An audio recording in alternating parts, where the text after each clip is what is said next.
Yo, what's up? Yo, we back. We back, baby. What's up? Everyone that's here, that's waiting in the it's waiting in the comments section, waiting for me to go live. What's up, everyone, man? All right, shout out to everyone that's here. Shout out to all the supporters of the channel that's here. All right, we are live. Uh extremely sorry that I couldn't be here earlier because this has been a great undercard. I mean, there's a lot of good fighters on this undercard, and I'm so upset that I couldn't be on here earlier with you guys. All right, but there was a lot of fights on this top rank card. Really, really, really good card. Showcase card. They had Bruce Carrington on the card, Haven Brady on the card, Brian Norman Jr. on the card. And then we just saw the Adam Lopez, Abraham Nova fight. I just walked in. I just literally walked into my spot 5 minutes ago and just saw the scorecards in the final decision of the fight. I didn't get to see the fight. I only saw the last round of the fight. All right. What's up, Arthur? What's good with you, man? What's good with you? What's happening with you, man? Shout out to everyone that's here again. Please subscribe to the channel. You know, smash that like button and all that on your way in, man. What's up, Dominique? What's up, Dan? What's happening with you guys, man? It's been a slow week with the channel. I didn't put out too much content this week. I did earlier in the week, but not. I didn't even get around to doing a breakdown for this fight card, and I really wanted to do it, but I didn't do enough film study for these fighters. All right, and you know, I'm not going to do a breakdown unless I do my film study. It's just the way it is. I would never put out some lazy content giving predictions when I don't study the fighters. That's just the way I move. I just don't do it. All right. But this is a very, very good card. And I wish I was able to cover the entire card because this is a very, I mean, you got so much young talent on this card here. And hopefully you guys was able to see all of the pre-fights before this. So I don't know all of the outcomes. I actually went out with my family. I went to a comedy show with my mom, my aunts, and I'm just literally getting home. I just walked through the door like 5 minutes ago. You know what I'm saying? So that's why. But I was at the show and I couldn't help but watch a little bit of the card while I was sitting there at the comedy show. And the comedy show was great, but I couldn't, you know, I couldn't help myself but check a little bit of the card to see what was going on. You know what I'm saying? I couldn't help it. So past like probably like the last half hour of the comedy show, I was just going back and forth, just looking at a little bit of the card. What's up, Young Hollywood? Harlem is in the building. What's up, Ancy? Warren, what's happening with you? I see you. Shout out to everyone that's there, man. What do you guys in the comments? Let me know in the comments. What do you guys think of the card up to this point? All right. Because what I wanted to do this morning was do a full breakdown of the entire card because I love the card. I don't know if you guys follow me on Twitter, but if you do, I was speaking on this card a few days ago about how great the card was because of the amount of talent on this card, not just the main card. You know, I think the main card is just going to be the Jonathan Rice fight and the Stephen Shaw F.A. Ajagba fight.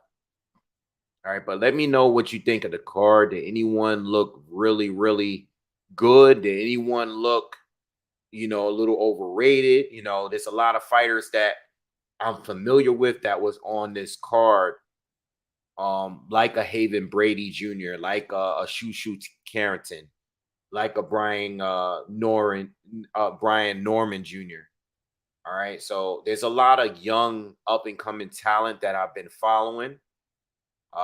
Did anyone look amazing? I also wanted to do a breakdown of the Adam Lopez Abraham Nova fight. I know it just ended. I know they scored it wide for Nova. But I'm gonna be honest with you. If I had did a breakdown, I probably would have picked Nova, even though I would have been rooting for Adam Lopez, which I won. I like Adam Lopez. the reason why I would have probably picked against Adam Lopez is because he does extremely well in moments of the fight, but he can never pull off the big win for whatever reason. I've seen him against Stephen Fulton. I've seen him against Oscar Valdez. I've seen him against so many good fighters where he looked good. He had his moments. He was winning the fights in some of these fights, and he just couldn't finish the job. So I would have probably predicted Abraham Nova to win the fight, which is what he did. But I didn't see the fight. I only came in on the last round, so I didn't see the whole thing. So let me know in the comments any standout fights, anyone that looked disappointed. I know when I was at the comedy club before I got here, I was watching some of the Brian Norman fight. I wanted to see that fight because the thing with Brian Norman, and I don't know if you guys know, but Brian Norman has been one of those guys where he has great sparring footage on the internet. There was a rumor of him knocking out Bud Crawford, so that it was a lot of hype behind that. He sparred with a lot of good fighters. A lot of people just know him, but he hasn't really been active enough. He's not getting the hype at 147 like a lot of guys like Virgil Ortiz Jr. You know, Boots Ennis, you know, guys like that who we also sparred with. But I wanted to check him out. I did check a little bit of it out. I saw the first round where he tried to like blow away his opponent. And then after that, he actually resorted to boxing, you know, and where I thought he looked okay. All right, so I saw a little. I didn't see any of the shoe fight with Bruce Carrington. I didn't see any of that fight. I saw a tad bit of maybe one of the rounds and with Haven Brady Jr. I saw that, and that's pretty much it. All right, let me see what you guys are saying in the comments. Nathan says Nova won, good fight. The cards felt a bit wide, in my opinion. Yeah, I mean, I'm not surprised by that. Oh, hold on, let me turn on this main card real quick. Let me turn on this main. Did the main card start yet? It's on ESPN Plus. You know how ESPN be so weird because the pre-fights be on a separate. All right, it didn't start yet. All right, so we'll just wait and see what's going on. All right. Nathan says decent fights. Pocket says it's a good it's a good card compared to many pay-per-views or many pay-per-views. Okay. Nathan told me, yeah, Adam Nova. Yeah, I did see that. Boosie Ennis had a fighter that looked good. Let me know who he is. Is that Brian Norman Jr.? The jail pilot says Lopez just don't have enough power. You know, he might not have KO power, but he's dropped some good fighters. He's hurt some good fighters. You know, I seen him hurt Fulton. I seen him hurt Oscar Valdez. So he can box really good. It's just that I don't even know if it's power. I don't even think the lack of power is the problem. I think the stamina and the conditioning is the problem, you know, because, you know, he just seems to like have good starts or good moments in the fight. I saw in that last round, like he kind of rallied late a little bit, but it's just never enough for Adam Lopez. It's like a guy that like no one really cares for Adam Lopez like that, but he's like one of those guys that like low key, like I always root for, like I always want him to win. I don't know. I wanted him to win against Nova. You know what I'm saying? And it's not that I have anything against Nova. Abraham Lowe is a good fighter. It's just that when he was getting pushed and promoted heavy, I just didn't see it. You know, I didn't see it. And, you know, when he lost to Robesi Ramirez, it was just like I felt like he kind of got exposed because they were trying to build him up as the next Puerto Rican prospect, and I just didn't see it. It was nothing about him that I saw that I thought was special. There's no hate against him. And, you know, if he was good, I would have just called it. But there's no Abraham Nova fight that I thought he was like really crazy like that. I think he's a solid boxer for real, but there's nothing that I've seen in his fights that made me think he was like crazy like that. You know what I'm saying? Like Adam Lopez, he's been in there with some really, really good fighters. But I will say that with him, he just never really, he had his moments, but he never like really, really like was able to pull off strong and win the fight, and that's with Fulton, that's with Valdez, even though he had his moments, even against Isaac Dobe, you know what I'm saying? So, um, yeah, so Nathan says 2 knockdowns for Nova, and the second one wasn't though. Okay. Pocket says that was my first time seeing Brady. Nova had a good comeback fight. Lopez is a great fighter, but he's a front runner and he gets caught. Yeah. Um J.O. Pilot said he missed the Norman fight. Yeah, I mean you know, I try to keep my eye out on Norman because there's a lot of sparring hype behind him.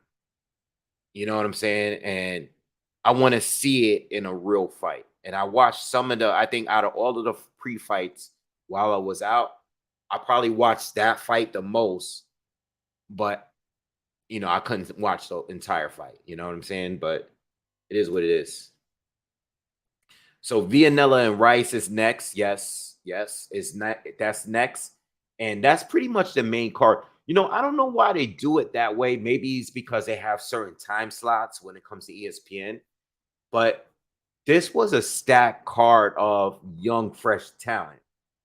Maybe not big names, but it's a stacked card of young, fresh, mostly undefeated type like talent, mostly undefeated. And they should have probably like started this card at least. The Adam Lopez Abraham Nova fight should have probably been on the main card.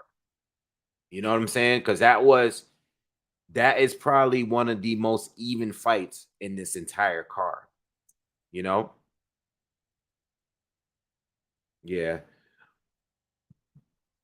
I don't have a fight. I don't have a pick for Guido and Rice because I haven't seen Guido fight.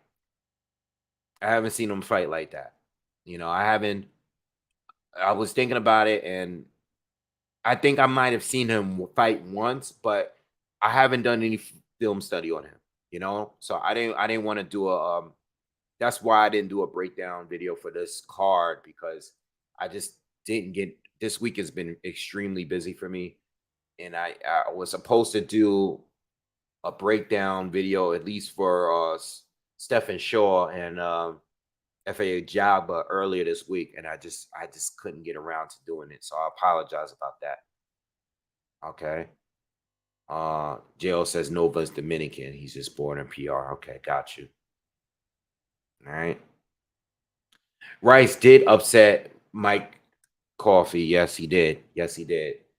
Um, Rice has been in there with a lot of good fighters. Rice has some good moments. It's a solid fight.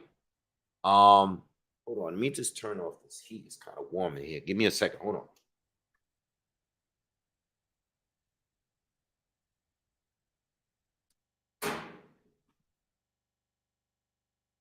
Yeah, what was I saying?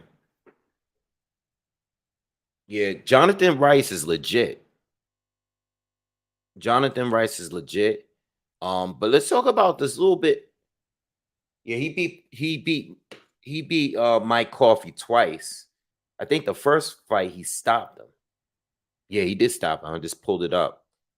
And the second fight, he hurt Mike Coffey a couple of times in that second fight, but he wasn't able to stop him. But they probably should have had more fights on this main event, at least 3 or 4 fights instead of just these two. Now, I really like this main event though. For the fact that they were Stephen Shaw, for the fact that he was a replacement, and these are two of the top American. Well, Stephen Shaw is one of the top 5 American boxing prospects at heavyweight. He's one of the top guys.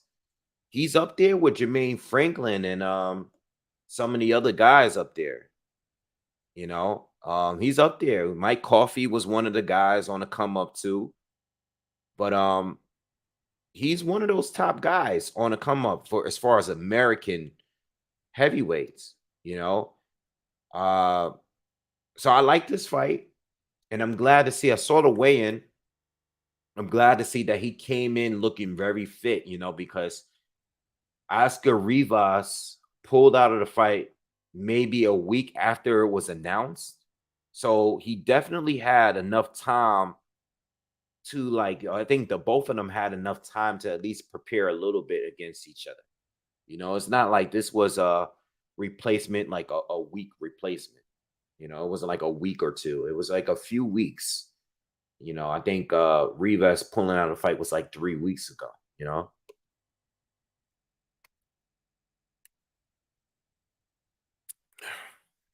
Yeah, so anyway, but so we're just sitting here waiting for the main event cards, and heavyweights. It's always good. Definitely got to catch up though. There's a lot I do want to address. I'll probably address it in the morning. I'll probably do a new wave report episode tomorrow morning because there's so much news going on. There's so much going on in the sport and boxing. So many fights that we might be getting. Some more potential Anthony Joshua fights. A lot of things going on with heavyweight. Um, what else is going on? Devin Haney. Let's talk about that real quick. No, I didn't see the fights last night, man. I didn't see any of the fights last night. Devin Haney, Lomachenko. All right. The latest news is that it's most likely going to be a Madison Square Garden. If that fight, I'm gonna let you guys know now. If that fight is in Madison Square Garden in May, that weekend, I already looked at it. If that fight is that weekend, I will definitely be there. In fact, I think we will have like probably going to do like a link up or a meet up before the fight. And I'm definitely going to that fight. I'm not missing that fight if it's going to be in the Garden. So you guys are first to hear. I'm gonna try to set something up. I've been talking about this for a minute, but when the pandemic went down and everything was kind of slow. I wasn't really going to fights. I didn't go to a fight for a while, and not at least until last year. 2021, 2020, I didn't go to any boxing events at all. But I know back in like 2019, I always been talking about doing a link up, um, like a pregame before we go out to a fight, whether it was at the Barclays, whether it was at the Garden. And I think for this fight, if they are gonna have it in Madison Square Garden, I want to do something where we can link up. Some of the supporters of the channel will link up at a spot nearby Madison Square Garden, have some food, have a few drinks, and just wanted to set something up like that. I haven't just exactly figured out how I was going to do it, but I just thought about it today when I saw that they were thinking about having a fight in Madison Square Garden. So I definitely want to do something like that. But that fight, definitely got to support it. Got to support that fight. As much as I love doing live commentaries and having the supporters of the channel come by, smash, get the like button, get likes, and I was about to say smash the like button, but get likes and get more subscribers and stuff like that, get more viewership. You gotta go to fights. You have to go to fights and support that way as well, because those tickets count. That's what really counts. People stream fights. They don't really pay for them. You gotta go to the fights, especially when it's a good fight like that. You got Lomachenko. You gotta give both Devin Haney and Lomachenko a lot of credit for taking that fight, because Loma is, he's getting past it at this stage, and he's fighting a fresh Devin Haney who's coming off some of his best wins. And he's bigger than him, he's younger than him, he's coming off some good performances. Whereas Lomachenko is a guy that's, a former pound for pound fighter that might not be in his prime anymore, but he's still fighting at an elite level. And to be honest, if Loma is to win this fight against Devin Haney, you got to give him mad props. I feel like this fight between Devin Haney and Lomachenko is gonna they're gonna whoever wins that fight, the naysayers will have no choice but to respect them, depending on it being like if as long as it's not like a robbery or anything like that, of course. If the judges do the right thing and they score the card, the fight fairly, um, you're gonna have no choice but to support one of those two. You know?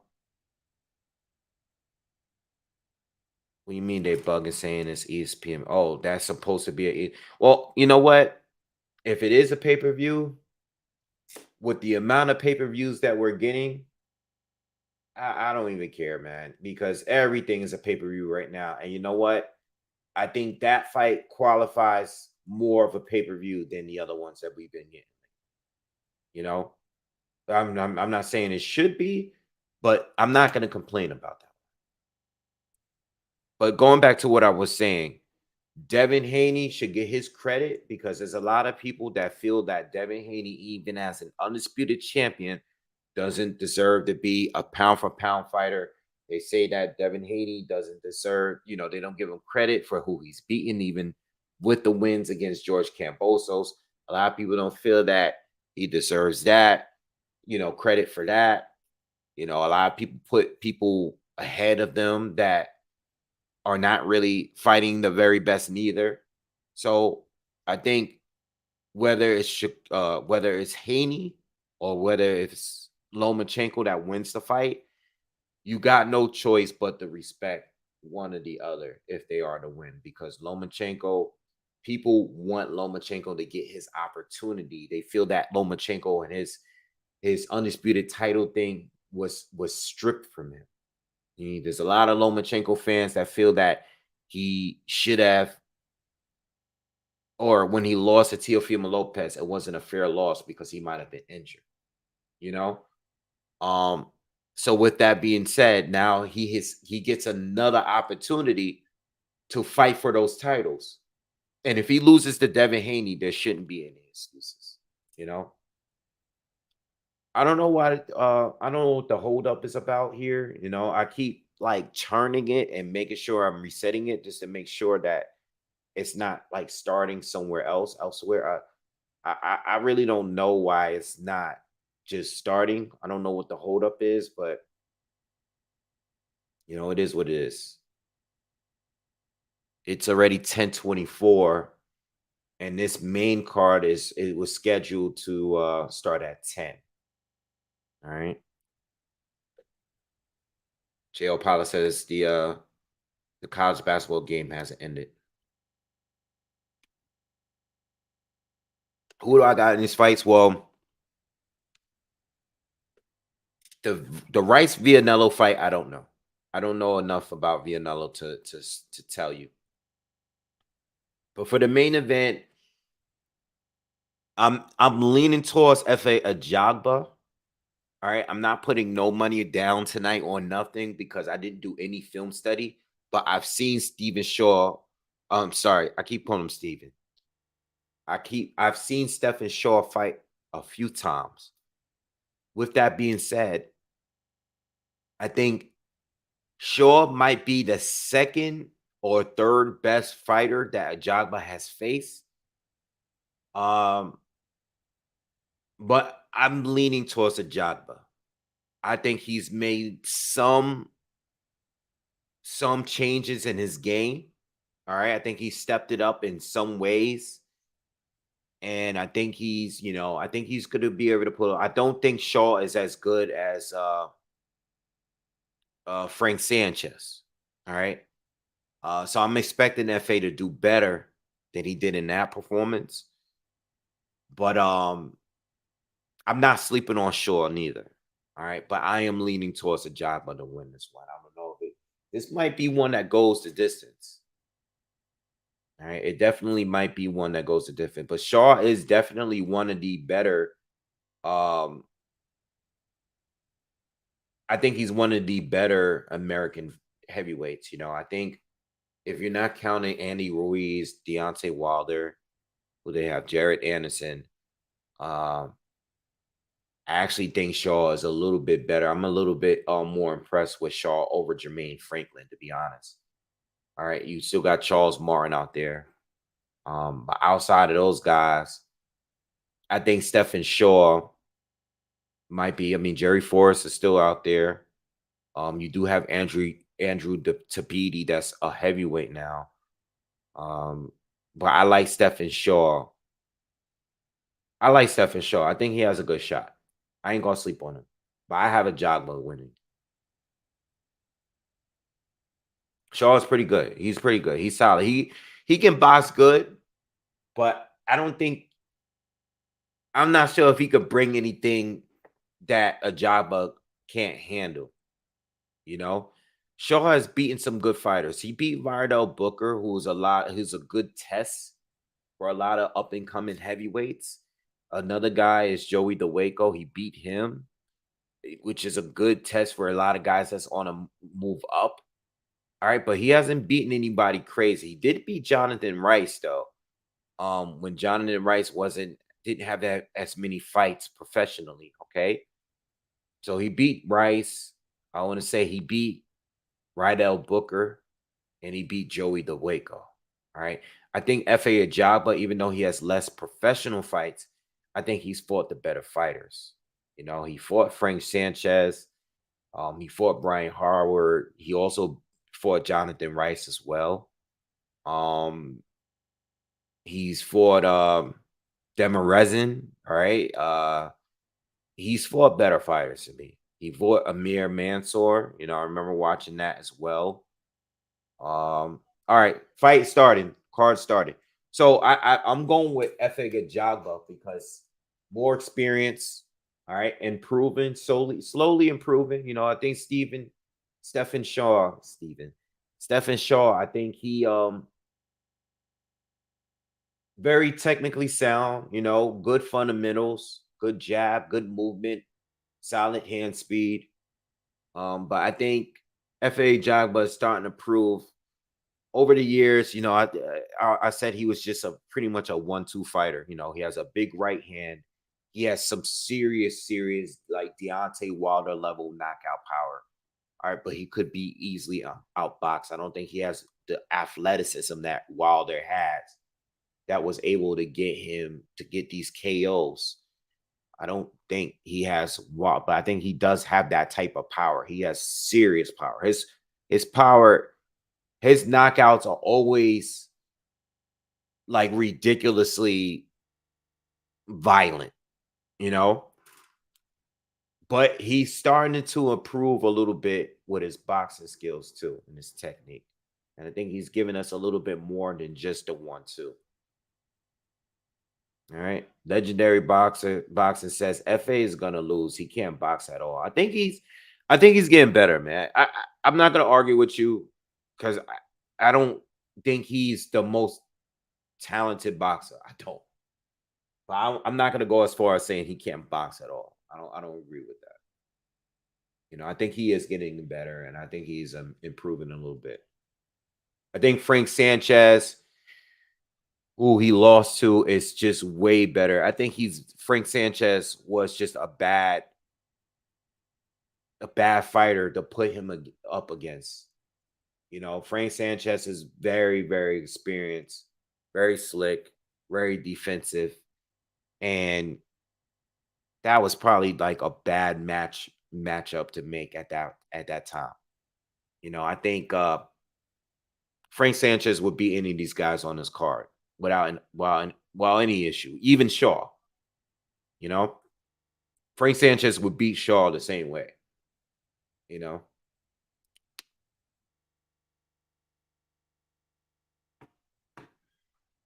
all right. So Guido Vianello is starting now against Jonathan Rice, and they're facing off now. Jonathan Rice is built like a damn linebacker. Yeah. Every time I see this dude, I'll be like, yo, this dude is huge, man. He just built like he played football. Like he doesn't have a boxer's body. Like he built like he played football. Maybe he probably did at one point. All right, round one. Just text this.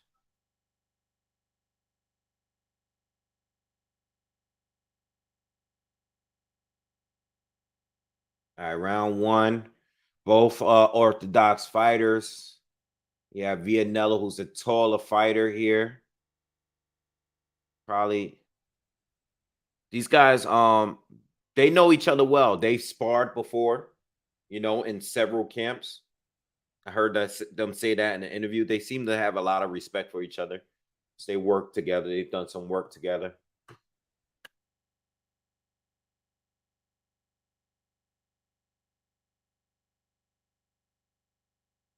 So Rice, the problem I've seen with Rice in the past is just his gas tank. Good boxer. Got good counter punching ability. He's solid, well rounded, but he can be outworked. You know, I think that's his major issue.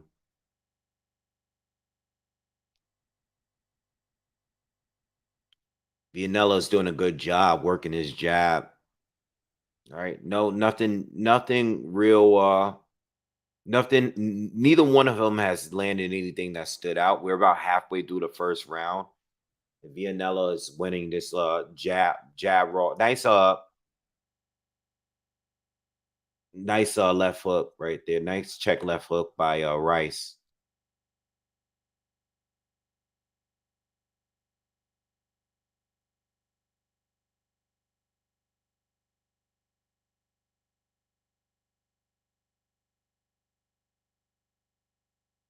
Rice is just trying to look like he's trying to catch him with a check left hook. He's looking like he's just waiting the time of Vianello with a good shot. Vianello's doing a good job right now. He's having a good round so far in this first round of this fight. Nice left hook again from Rice. He's connected a couple times in his round with that left hook.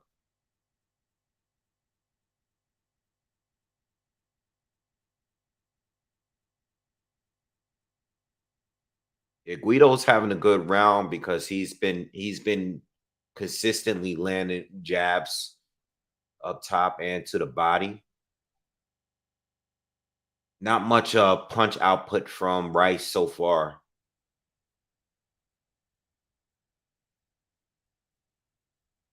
Another check left hook from Rice. I'm not sure if that one landed clean, but you can see what he's trying to do here.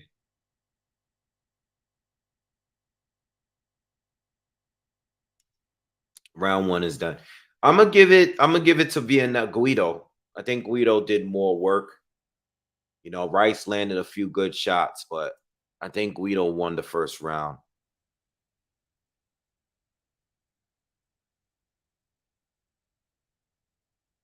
Olaf, what's up? He says good even fights tonight, 3 times 50-50 fights in a row. That's gotta be the same. That's gotta be some kind of record for a boxing fight card. It's not a record, but I hear what you're saying. I don't think all of these fights are 50-50, but I think they're close to it. So I get what you're saying. I think the Lopez Nova fight was like more like a 60-40. I think the same for the next two. I think Guido should be a little bit of a favorite to beat Johnny Rice. And I think Ajagba should be a little bit of a favorite to beat Shaw, but they're close fights.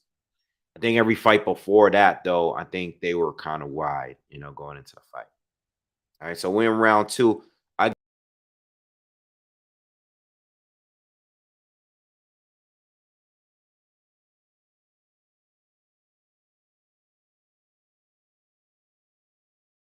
Yo, sorry about that. Hope I didn't lose you guys.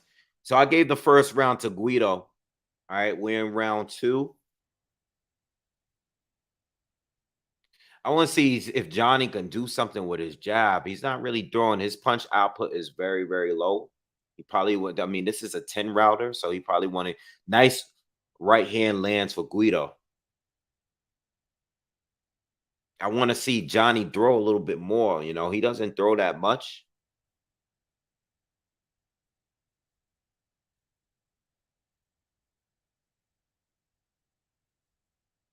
Nice right hand, another right hand lance for Guido. He's having a good round. Second round, he's starting to be a little bit more aggressive this round.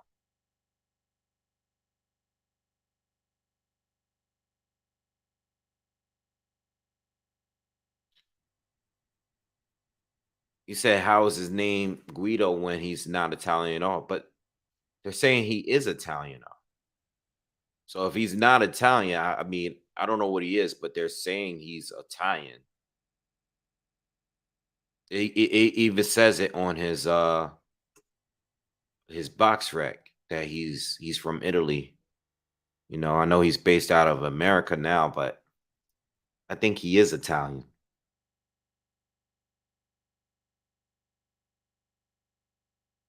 All right, so we're just under halfway through the second round. All right, I think we got about a little bit over a minute left, and not much from Johnny Rice. He's having a slow round here. Lands a jab, but outside of the jab, he hasn't really landed much of anything here. He's kind of like taking it easy. He's getting outworked so far. Nice jab to the body lands for Guido. Johnny just stuck a jab in Guido's face though, but he's not throwing enough to win a round.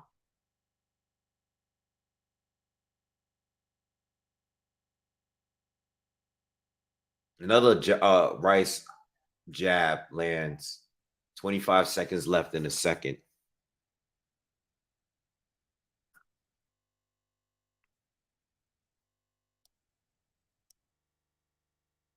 Another jab lands for Rice. All right. He's landed a good amount of jabs here in the second half of this round.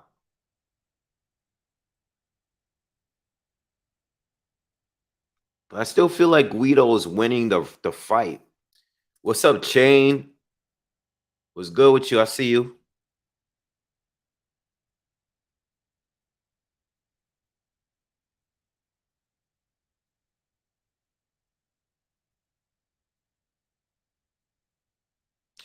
Yeah, so like I was saying about the Lomachenko Devin Haney fight, definitely got to support that fight. That's a great fight. And I think both of them really, really need this win, you know. And I think regardless of who like or dislike, they both need to win. And I think the win is gonna make people really respect the Loma. He's already a three times champ, but he's not an undisputed champ. You know, if he is to win this fight, he'll be undisputed. That would be great for his resume and his career. And then Devin Haney will finally have the name that people will respect. You know, everybody respects Lomachenko. Even with the losses, everybody will respect. Well, they'll have no choice but to respect Devin Haney if he is to win that fight. You know, 'cause people they still say that like he didn't really fight anybody. You know, he fought Linares past the prime. They feel a lot of people feel like George Kambosos was never really that good. You know, people try to discredit him because he didn't fight Ryan or Tank or Teofimo, but I don't think it's really that his fault because those guys didn't want to fight him. You know, and they still don't want to fight him. All right, but we're in the third round here of this Guido fight with Johnny Rice. I gave the first two rounds to Guido, even though I felt like Rice started to really connect with his jab. I just want him to throw a little bit more. Right? I don't think he's doing enough work. I think Vianello is outworking him, but Vianello hasn't landed too many power shots. I think he's just outworking Rice, but neither one of them has connected with anything that matters yet. You know,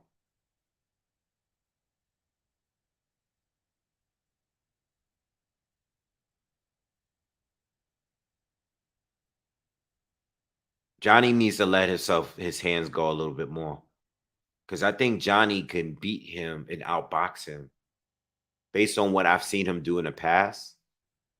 But I think Johnny can beat this guy if he were to let his hands go a little bit more. He just doesn't throw enough. There's nothing special about Vianello here, you know. I don't know if Johnny's got a plan here. I don't know if he's just waiting to connect and land a big shot. Oh, there he goes. Biggest shot in the fight. Just landed from Rice. Landed a big right hand against Guido Vianello. But we need more of that. We need more of that. Another right hand lands for Rice. We need to see what he was doing against Mike Coffey. You know, we need a little bit more. He lands a jab again. He touches Vianello with a jab. We need a little bit more from him though. But he's having a good round so far.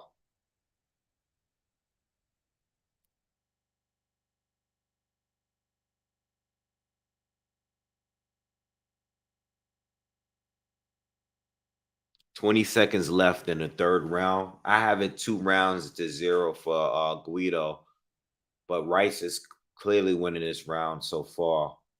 Just need to see more work from him.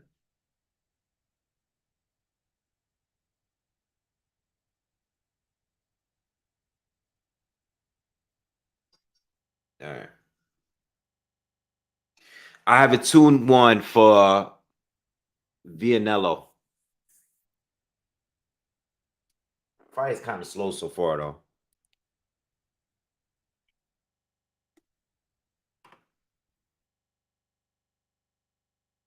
What do you guys think of the fight? Let me know in the comments. Please, if you haven't already, smash that like button, hit the thumbs up for me if you haven't done so far.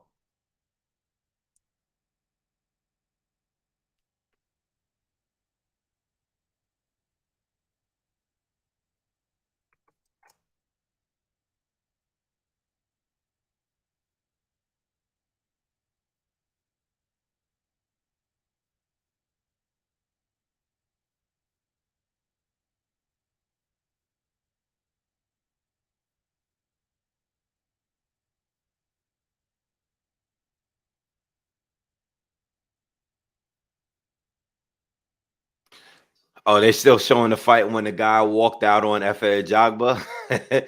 Yo, they're always gonna show that anytime the Efe Ajagba takes a fight. They'll that that's never gonna leave his, like, he's gonna be known for that, you know? Until he knocks out like a really worthy opponent, they're always gonna show that highlight, that clip.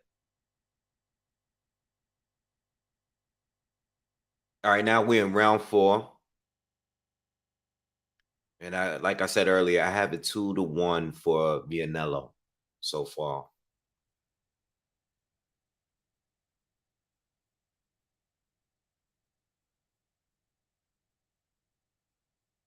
Nice right hand from Vianello. Rice needs to let his hands go. He doesn't throw enough punches. That's his problem. And I just don't think he has the cardio to do it, because I think he is probably the better talent between the two, but he's not letting his hands go enough. He doesn't throw enough punches, and the thing is, Guido is not that technical. Guido, for the most part, is standing right in front of him. You can time him, you could counter him. His head is usually dead center. He comes straight in every single time. I don't really think his game is that deep.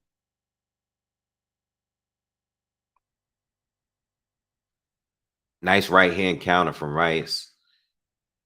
But we have a minute and 15 seconds left in the fourth round, and Rice just hasn't thrown much of anything in this round. He's just getting outworked.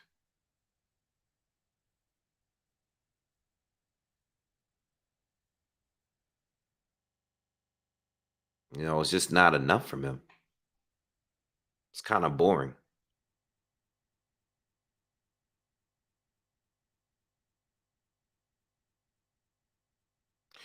But not for nothing. If I wasn't going to the fight in 2 weeks in London with Anthony Yard and Arthur Better BF, I would have probably drove upstate to watch this card. I've said to you guys before, I enjoy going up to the casino all the way up in upstate. It's a long drive. It's like a 3.5 hour, 4 hour drive. But it's a fun time. Every time I'm going up to watch fights at this card, it's not a huge arena. The arena's not big, but there's things to do up in that city. You know, there are a lot of like little lounges, clubs, restaurants. There's a lot to do. You have the Boxing Hall of Fame that's up there. So if you haven't been there, you can definitely check it out. But this would have been a solid card to go to. Plus, the tickets are not that expensive whenever they have it at that arena up there. You know, I would have definitely have gone, but I've already spent money on going to boxing, so I couldn't make this one. But Stephen Shaw is definitely a good replacement for Oscar Remus.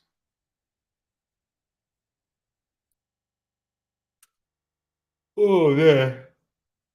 Slow night.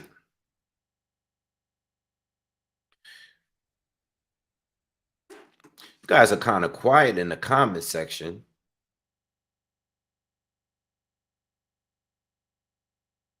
All right, round five. We're about halfway through. I have it 3-1 for Vianello. I gave Rice the third round, but he's been kind of slow. He's not letting his hands go enough for me. I feel like he could win this fight, but he's not letting his hands go. What is he doing?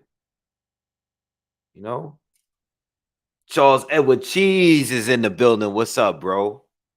This is my guy right here. Big Charles is in the building. The cheese is here. Fight's kind of boring though. You hear the crowd. You hear it in the crowd too. The thing is, Vianello is outworking him, but Vianello is not really giving us anything either. Most of his shots don't connect. It's just that he's letting his hands go more. Most of his punches miss the mark, and he's not hitting him with anything, no power, nothing really behind anything. He's just kind of, I don't know. It's not really that impressive. I think the moment he steps up, he's probably gonna get stopped. And Johnny Rice here, he's just kind of like he's just losing every round. He doesn't really look like he's trying to commit to anything. He's just kind of just there. You know, that the thing with Johnny Rice is he probably needs to cut down and weight a little bit. I know this is the heavyweights, and I know he's a big guy, but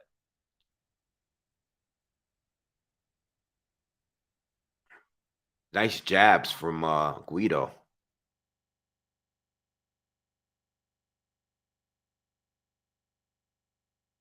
What's up, Virgil? Virgil Ortiz 2023 is here. What's up, J High, the gamer? What's good with you? Speaking of games, that what is it, Undisputed boxing game? That comes out soon. I was watching a video saying that like the early version comes out in like January, the end of the month. And I think the that's only gonna be PC, so I'm not gonna be on there at that. But I guess whenever it comes to console, I do have a PS5. I don't game too much, but I will be on there when that game come out. I know a lot of other boxing channels been promoting it, like Showbiz the adult. He's been promoting it for a long time. But I will be playing the game when it comes out for sure. It's just that for the 31st, oh yeah, January 31st, that game is gonna be on PC. I don't have a game in PC, so I won't be playing. But I have a PS5. I got a PS5 like in December or some point or November. My PS5 name is Boxingwave. I think Boxingwave 10. So yeah, I'm on there. I'm on PS5. Let me check it out. I have the app. So I meant to tell you guys that a long time ago to add me on the PS5. I have an Xbox as well. Um, but I don't. I'm rarely on there like that. But if you are on there, oh yeah, my PSN is Boxingwave 10. Boxingwave 10, just like what's up here. So check me out on PS5. I'm definitely gonna play the Undisputed game when it comes out for sure. But yeah, I don't play it too much. I play boring games. I was playing a little bit of what was I playing recently? I was playing a little bit of God of War, uh Ghost of Tsunami. I was playing some of that. What else was I playing? Older games, Shadow of the Colossus. I played Horizon. I was playing a little bit of Demon Souls, Destiny 2. Yeah. So I play a little bit of mostly like one player games with stories and stuff like that. But when the Undisputed come, because I used to play Fight Night like crazy. I have Fight Night Champion and all the other ones before that. I used to play that like crazy, like when it was still like new though. I know people still was playing it for years, but big right hand lands for Rice in the 6th round. We need more of that though. Let your hands go. We've been waiting for that all night.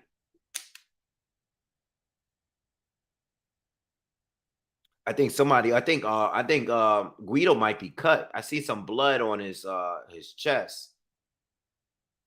We need more power like that from Rice. He's not been he has we halfway through his 6th, and he hasn't been letting his hands go like that.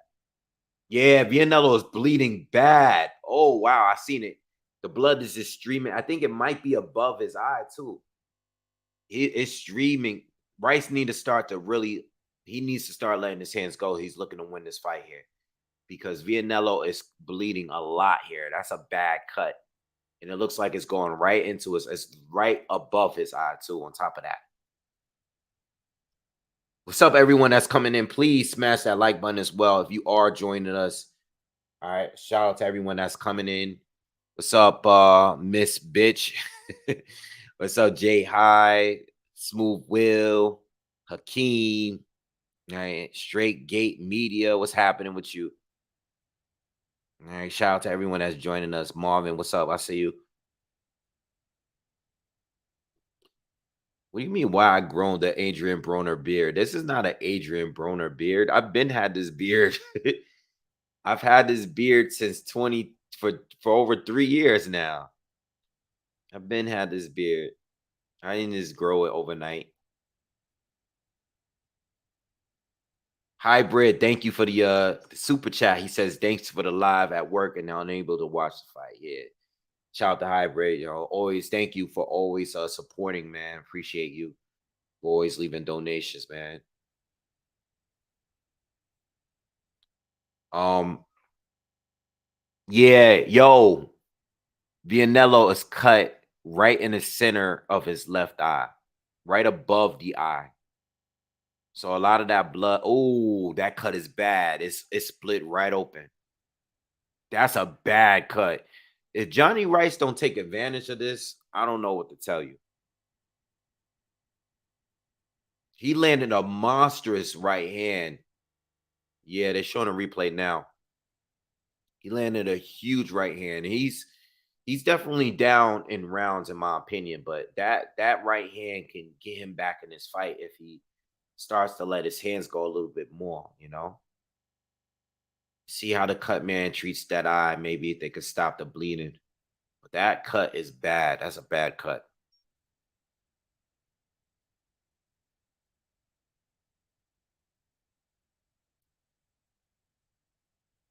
All right, so we're in round 7. Um, I'm definitely giving Rice.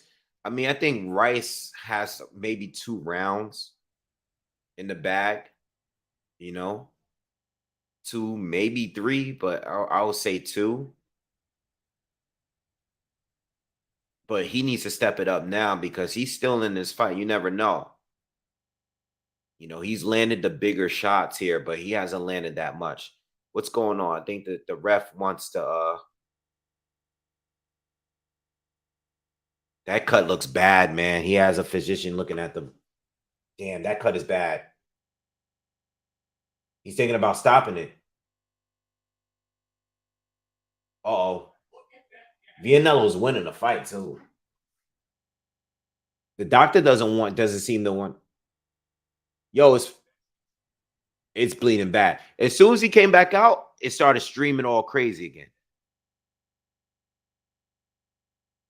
Wait, a clash of heads. Oh man, what's going on? All right, guys. It looks like there's some bullshit going on with this. That's not a clash of heads. We saw the punch in the last round.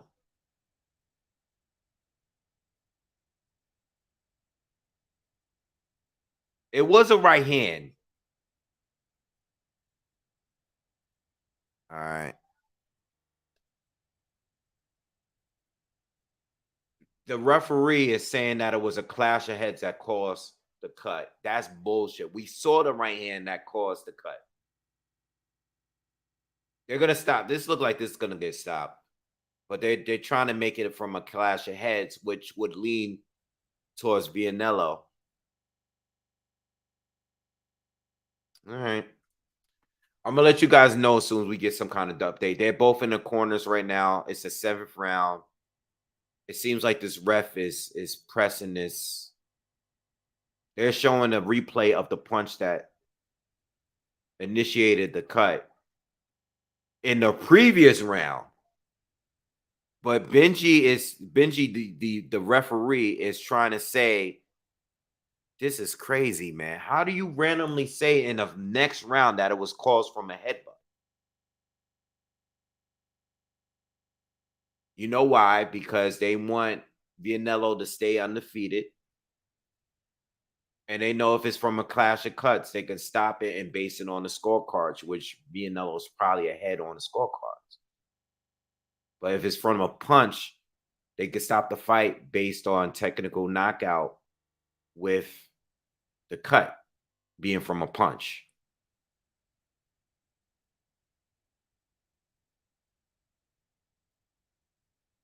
It's pretty messed up. It's kind of remind me of the Maloney Franco situation, you know, and that rematch that they had. I think that was the second fight, yeah. And the rematch, Maloney landed a punch, and they said it was from a mysterious headbutt. I want to see how they do this, guys. It looks like some corruption is going on, though.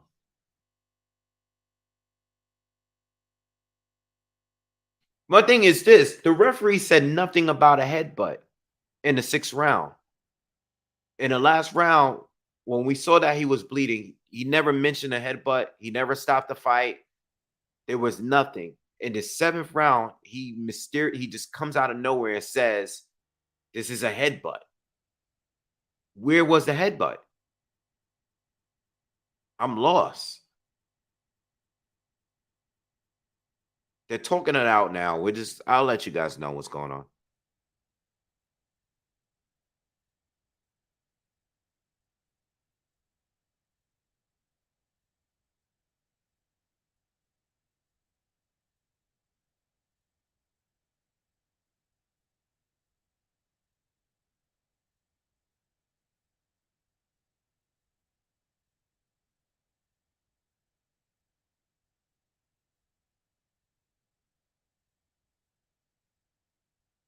I'm just waiting to see what they're gonna do here.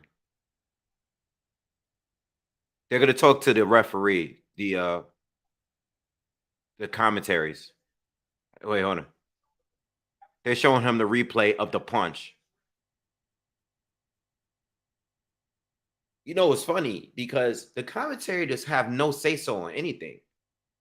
But right now, they are trying to let the crowd know, or the viewers know, that the caused the cut, and they're showing the referee that right now. And I'm sure the referee knows this. He's right there. He saw the punch. Yo, as soon as Jonathan Rice landed the right hand, you see a drop of blood land on Vianello's chest. See, all right, now he's changing his stance. Good, good, good.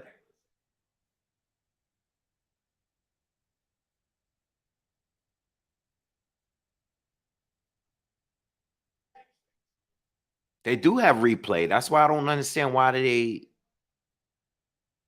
Damn, they changed it now. He's changing it to TKO.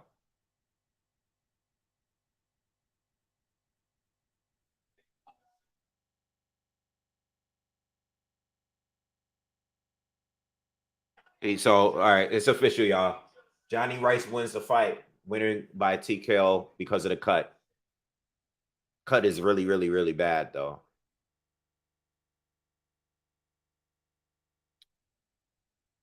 The cut is just about as bad, almost as bad. Well, I don't know if it's as bad as Tyson Fury's cut when he fought. I don't know when he fought. Otto Wallin. That cut was nasty. Yeah, controversial because Johnny Rice was losing on my card. I only gave Johnny about 2 rounds.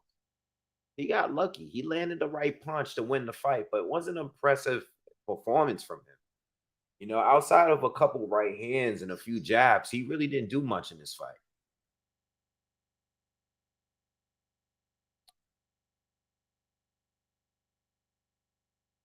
All right, I had to get rid of this person because he just leaving dumb comments.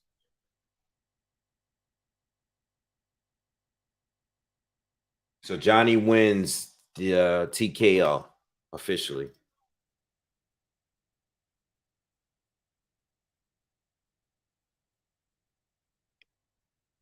Yeah, no, I'm not impressed with Rice winning this neither. Again, he didn't do much. He got lucky here. I mean, he landed the right shot. And if the game plan was to go for a TKO or a knockout, then he got the knockout. Technically, he got it. But he didn't win many rounds, you know. He really just didn't look good outside of 2 rounds for me. I gave him 2 rounds tops. Feel me?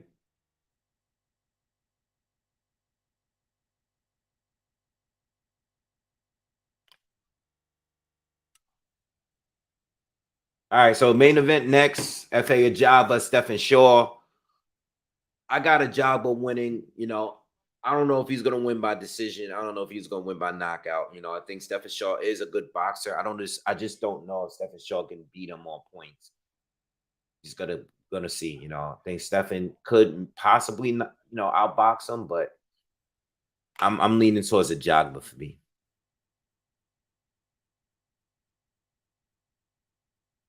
Parsa says, and that's good. Then Rice gets the win.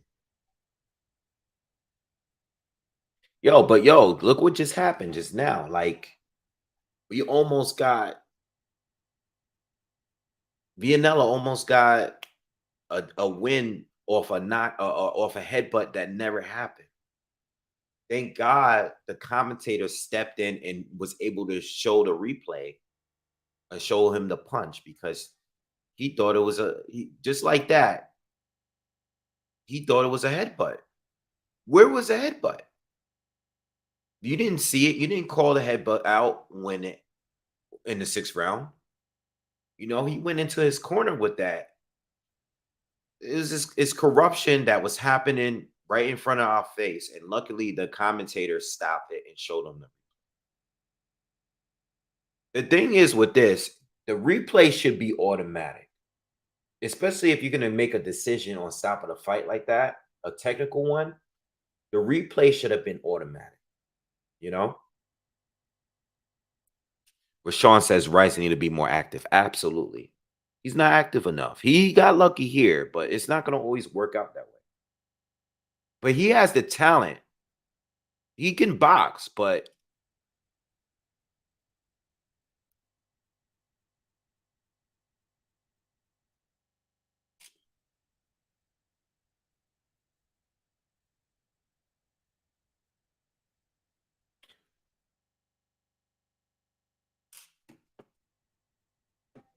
yeah, they got to do better with this. It should have been automatic. This guy, at the very most, if you're going to stop the fight and make the doctors come and check out the cut, you as a ref need to get they need to show the replay automatically just so he can know because he didn't call out a headbutt.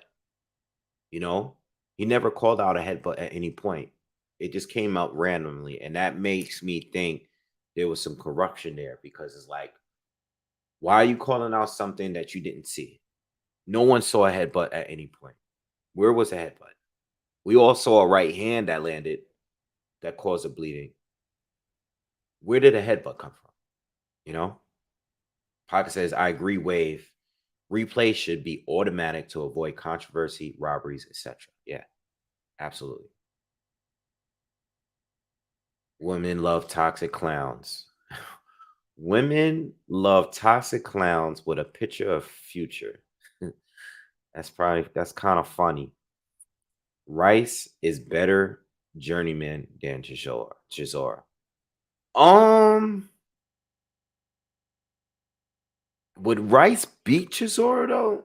I don't think so.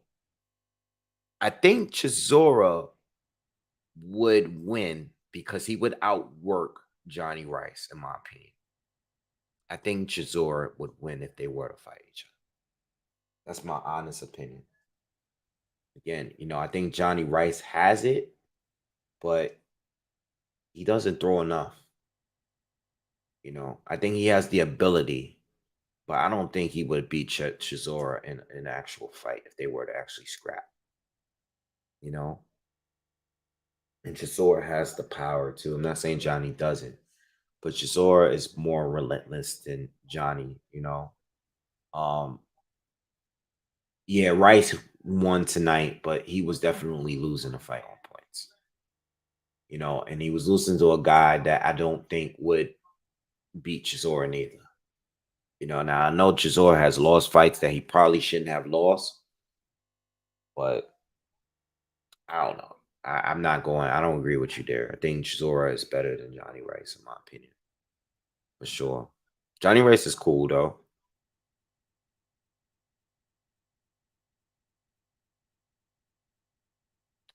I think the cut was. I think it was cut. I don't think the cut was there before the punch. I mean, they showed the slow mo. I didn't see a cut before the punch, but I saw that once the punch landed, I saw a drop of blood land from his eye right away. Yeah. Okay. Yeah. Yeah. Olaf, I see you. If you watch the slow mo, you can't see the cut before the punch, but when the punch landed, there was a drop of blood that landed on his chest right after. Good job for the commentary for pointing it out to the referee because the referee would have made a horrible decision. And we would have had no choice but to stand by his decision, which would have been pretty messed up. And even though Johnny Rice didn't look great, even though Johnny Rice gave a lot of rounds away, still want the fight to go the right way. Just still want to be fair.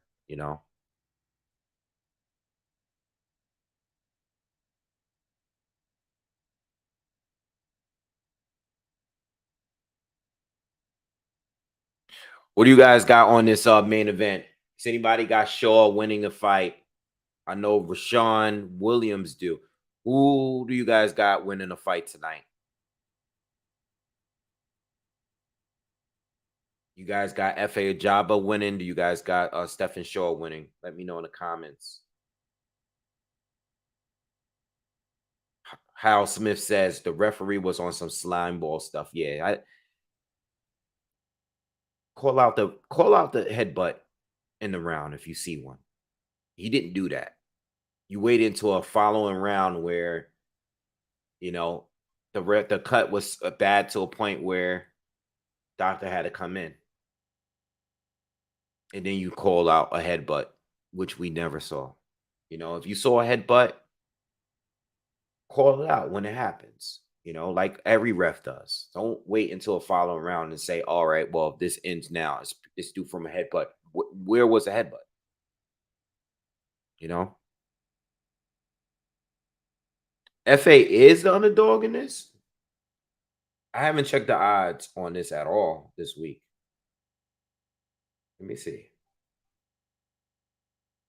Shaw is a very good boxer. I'm just, I just don't know if it's going to be enough.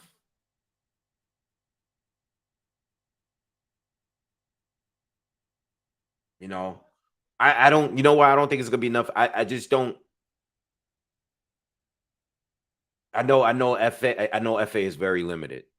He is very limited, but I'm not sure how good Shaw is. I don't look at him as a Frank Sanchez level fighter. You know, now I could be wrong. He might prove me wrong tonight, but I don't know. It's basically 50-50. Okay. Um, can I just throw in some money on a bet right now? Because if I can, I will.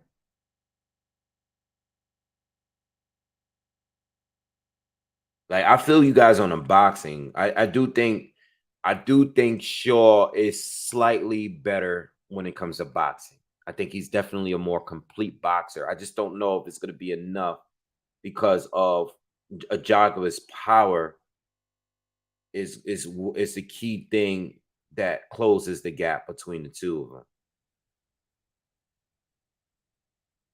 You know what I'm saying? Oh, FA is plus 115, Shaw negative 140. All right, so it is very close. So I think I'm gonna go with FA with this.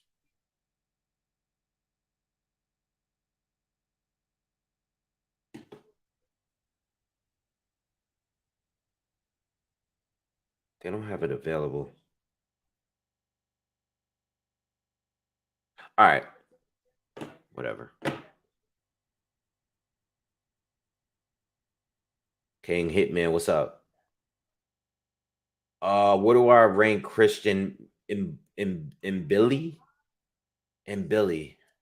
Christian and Billy. Why does he sound familiar? But I can't think of him right now. Sounds familiar.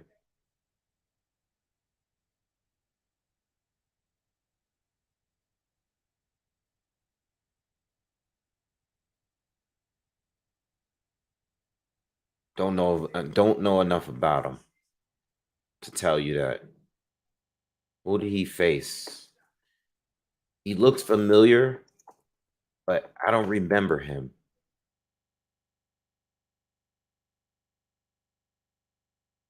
Oh, I saw his fight with okay, I seen this kid fight.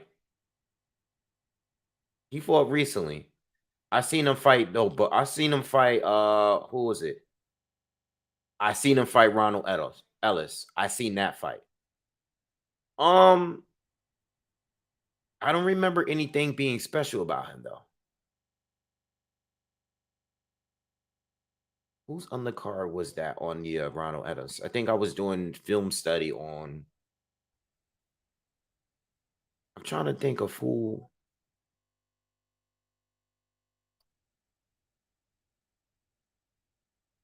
Yeah, I've seen him. I'm trying to think of what before DeAndre Ware.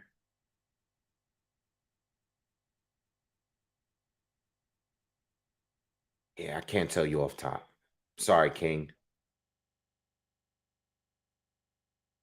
He looks familiar, but I can't remember him fighting. And if I think I might be confusing him with someone else. So I can't tell you. JC says 50-50.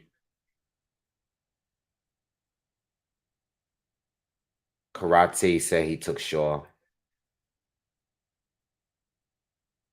It's an 18-year-old UK heavyweight.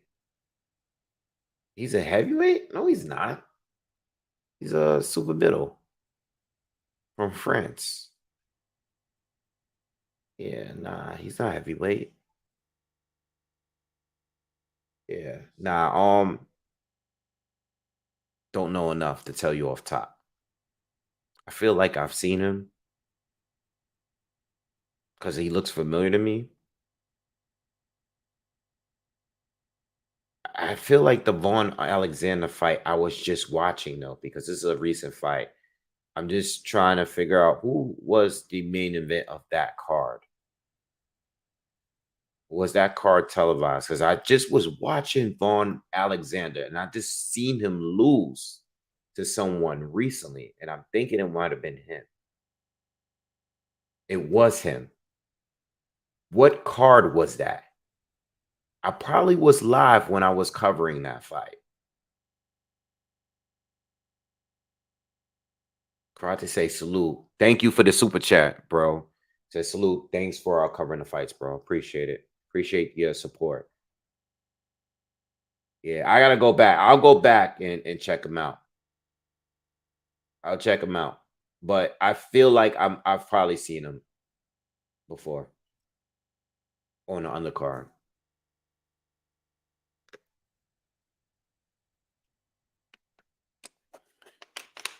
So this should be a good fight tonight, man. I'm not particularly like rooting for anyone, like if Stephen Shaw pulls it off is good. I mean, he's the American here. Um,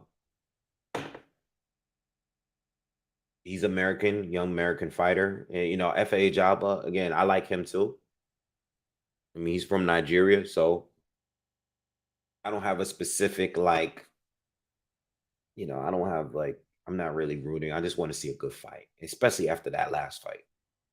I need to see something good. I wasn't here for this entire card. I just want to see something good at this point. You know what I'm saying? Please, if you haven't already, please smash that like button if you haven't already. Do me that favor. Um,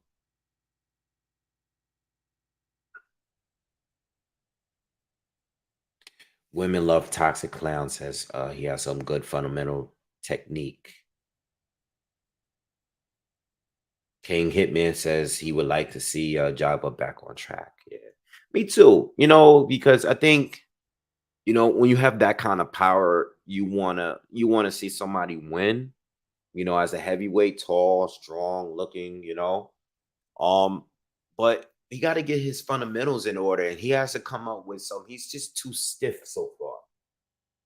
He's too stiff and he's too predictable, too easy to hit. He's stiff like a lot of other heavyweights. And I think if he can find a way to, improve in certain areas, give us different looks, give us some angles, and Stephen Shaw looks like a guy that has been boxing a lot longer. The way he moves, the way he throws his punches, sets up his shots, he just seems like he's been boxing a lot longer. I don't know if he has, but he looks like the better talent between the two. But he don't have that destructive power that FA has. You know,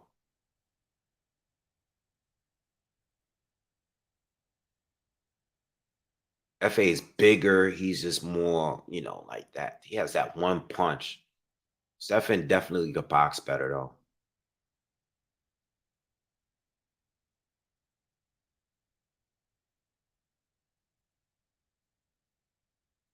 I think it was a big mistake to put him against Frank Sanchez though at that time. You know, I didn't like. I remember when the fight was announced, I thought it was a good fight as far as like the matchup. As far as you got Frank who's undefeated, you got Fa Java who's undefeated. And it's both their most dangerous fight. But I thought Frank from the beginning, you can tell that he has elite level boxing ability. I don't think he's the most the funnest fighter to watch. I don't think he gives us the best fights or anything like that. But I just thought that at that time, I thought it was a mistake to put FA against him that soon. Too good of a boxer, you know. I think Frank is has been a top 10 fighter for a while, you know, even without having a resume to prove it.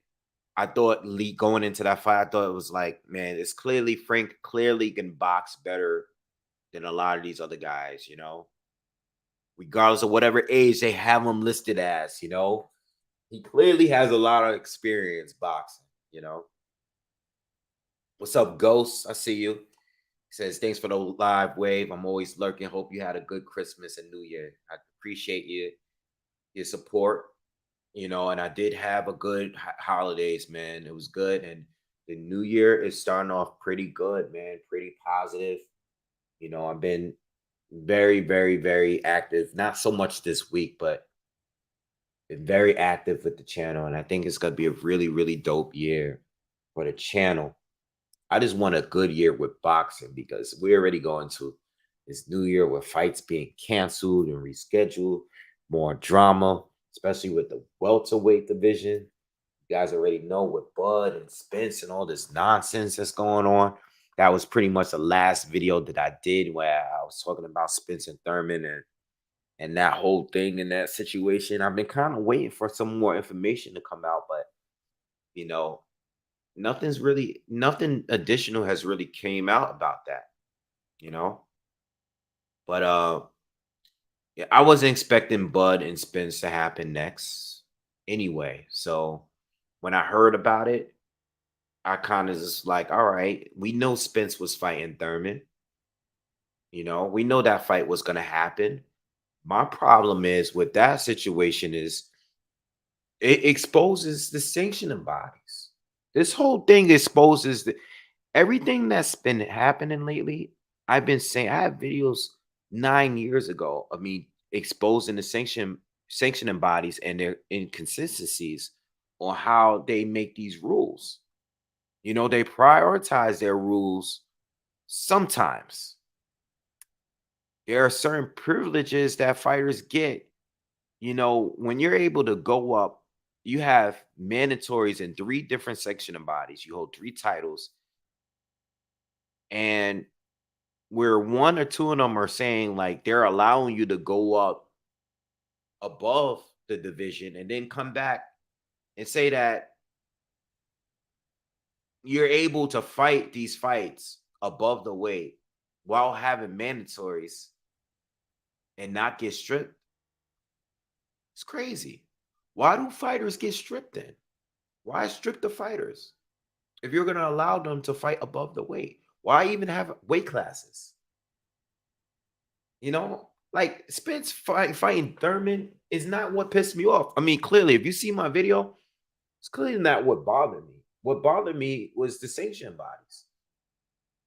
You know, why you got obligations? You know, why are you allowing this to happen where other fighters get stripped for not defending their title? You might as well have let Andre keep his title. You know, you might as well let Joe Cordina keep his title. You know, dude got knockout of the year or one of the best knockouts of the year, wins the title, and you strip him when the man has an actual proven injury. You know, like what's going on, man, with these sanction bodies? It's ridiculous, man. It's crazy. What's up, Josh?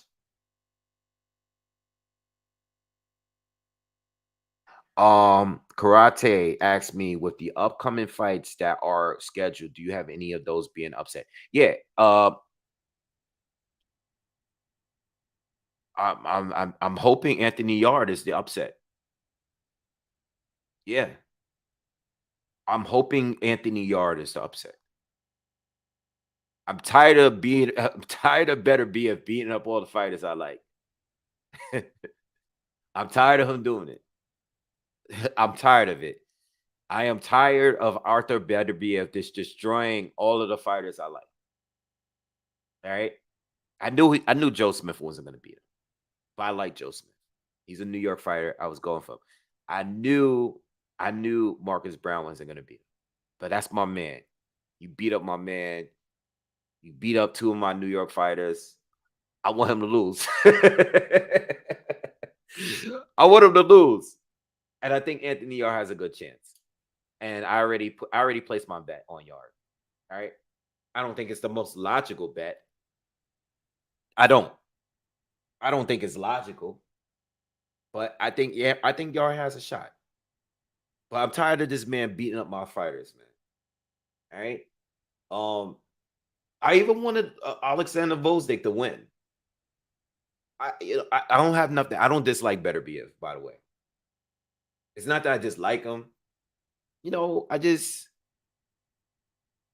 it seems like everybody he fights, it seems like he's like everybody that faces him is the underdog. And I don't know, man. I'm usually now I don't know if I do a breakdown back then on Volzik and Better Be I probably did.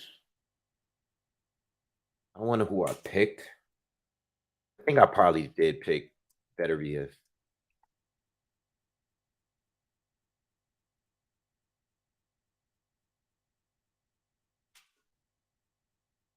let me see.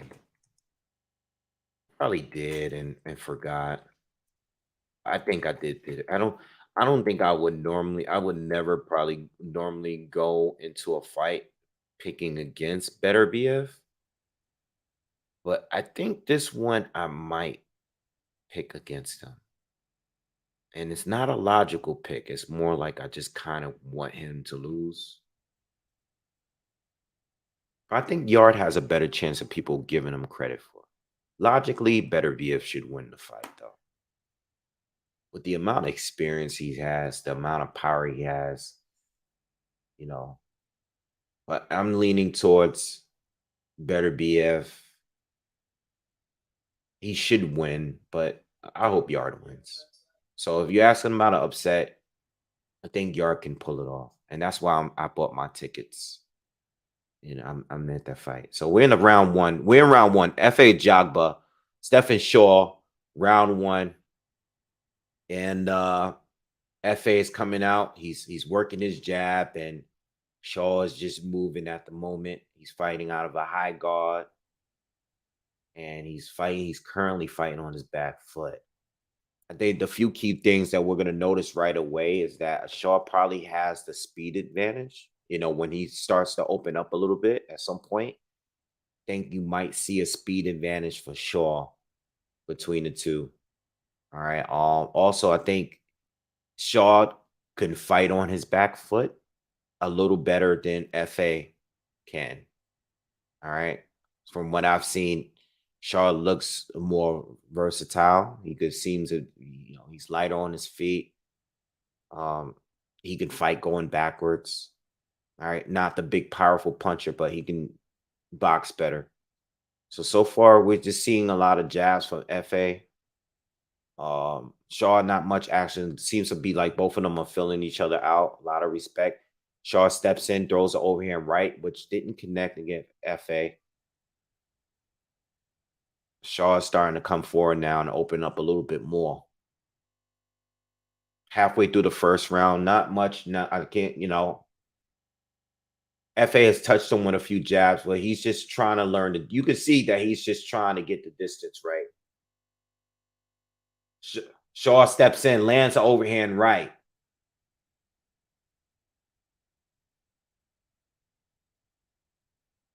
FA is still working the jab, landing a couple jabs to the body.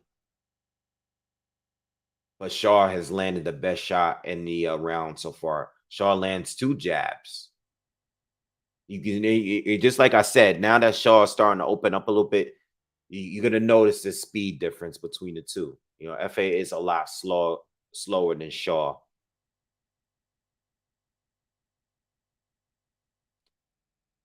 We know what FA, and I know it's early, but hopefully, later on in the fight or at some point in this next couple rounds or so, he needs to change the jab. Like he throws the same jab, the same speed, the same type of jab. It's not much probing going on. Um, he's not doing anything else, but he's not really fainting either. He's just kind of like being predictable, and that's why Shaw has been able to counter him a few times here. Nice jab lands for Fa, but Shaw's been more consistent. I'm giving Shaw the first round. It's a filling out round, not a dominant round, but I think Shaw connected with the more. He landed a big right hand. He landed some good jabs. I like Shaw in the first round. I know Fa did land some good jabs. He probably threw more jabs, probably landed more jabs, but a lot of them he kind of just touched Shaw. Maker, what's up with you? Thank you for shouting me out, man. Everything is good, man. Can't complain. No complaints here.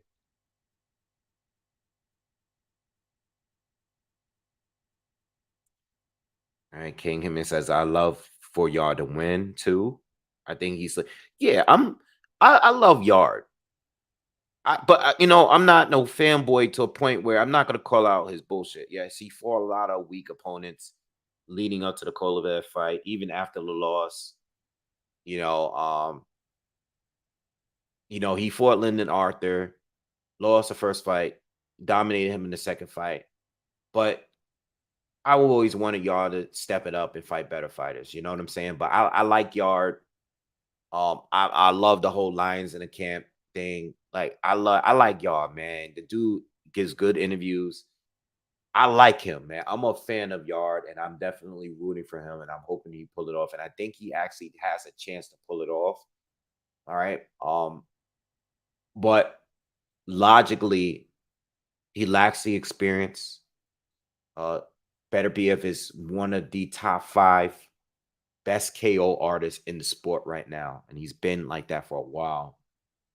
Um, even from a technical standpoint, Better BF is better, you know.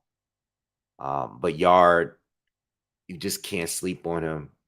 I think he has a lot of speed, he has power, he's explosive, he's young, he's fresh, he's motivated, and I think he's just gonna find a way to pull off the upset again. We're talking about an upset. I'm acknowledging the fact that Better BF logically should win, but I think Yard is gonna pull off the upset. I'll do a breakdown and I'll be fair in my breakdown, but I'm leaning towards Yard to pull off the upset. Halfway through the second of this Shaw Ajagba fight, I like Shaw's boxing, and I think most of us expecting that.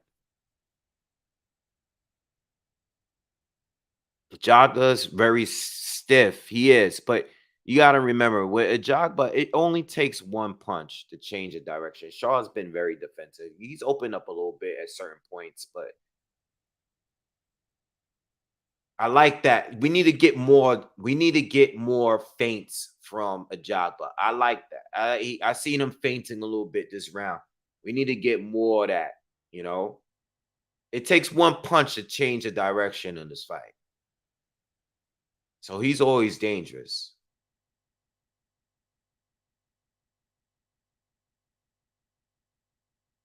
Shaw stepped in through a combination, but Ajagba was able to slip it this time.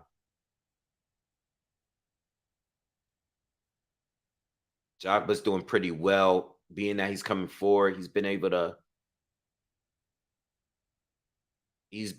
parry a lot of the punches and slip and move out of the way of whatever Shaw's been throwing this round. It's been doing pretty good.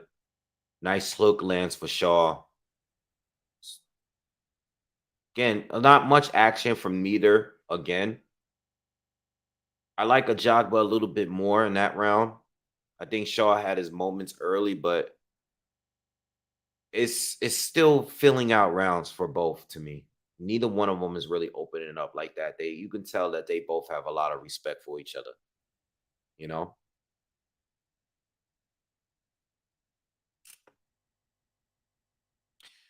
Karate says Yard has a style to put it off. To be honest, with his youth and power, he can do it. Yeah, yeah, I agree. I think his youth and his power.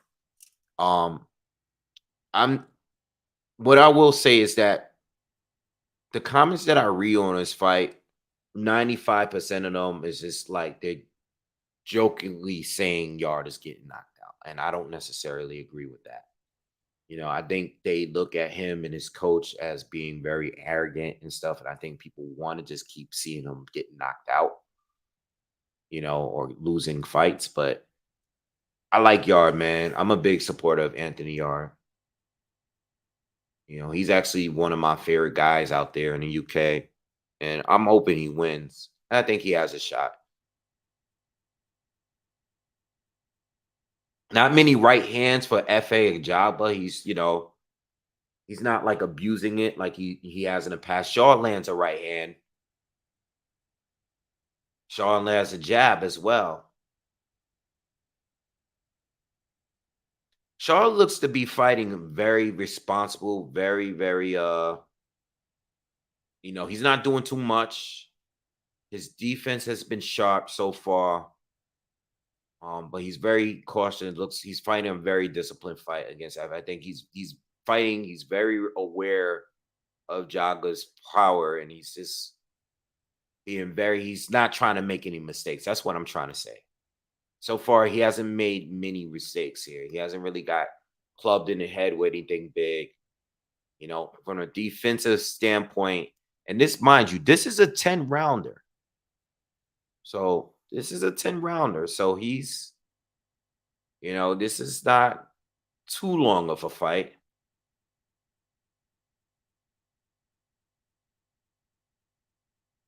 Yeah, exactly. Tim just said it. Nice short right hand counter from Ajagba.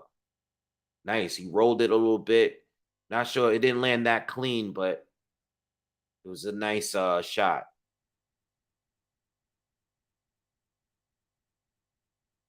Not a lot of action, guys. Not a lot of action. A lot of movement from Shaw.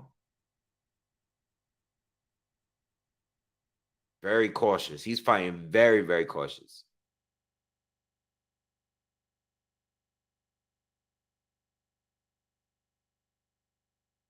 Nice right hand lands to the body of the Jagba.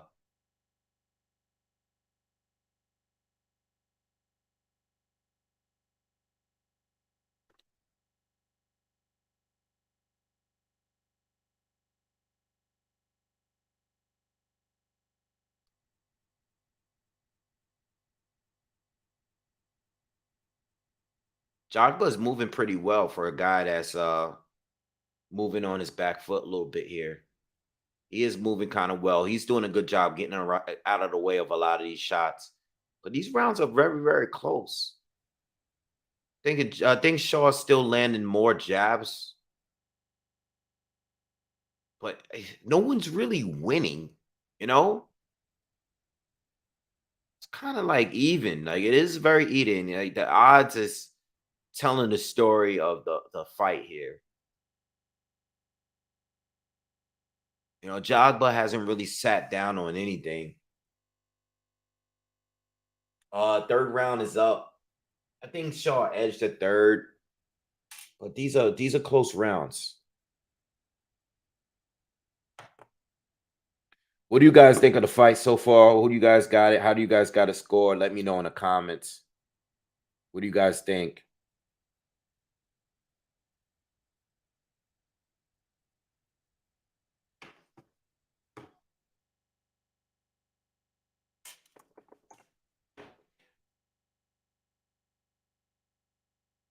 Tell you one thing, I'm not gonna lie. I was expecting a little bit more from these last two fights so far.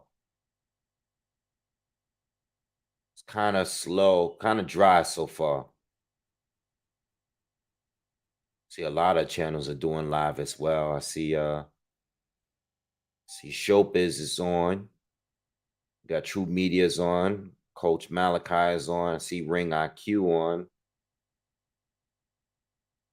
All right, round 4.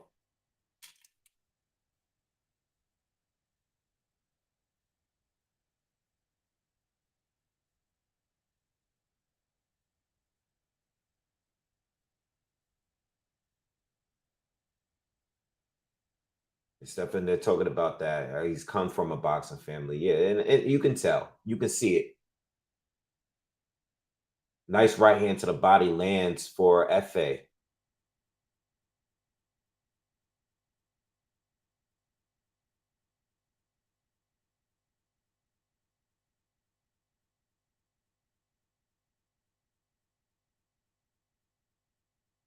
Nice right hand to the body by FA as well. Again, lands a nice right hook.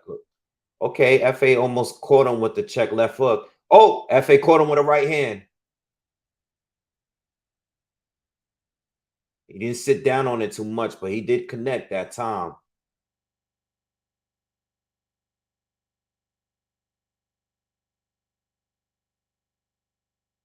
Yeah, he did land it. Minute 40 seconds left in the fourth round. FA is having his best round yet so far. And he has Shaw definitely backpedaling and moving laterally a lot this round. Starting to come forward a little bit more. Not much from Shaw, just he's just staying out of range.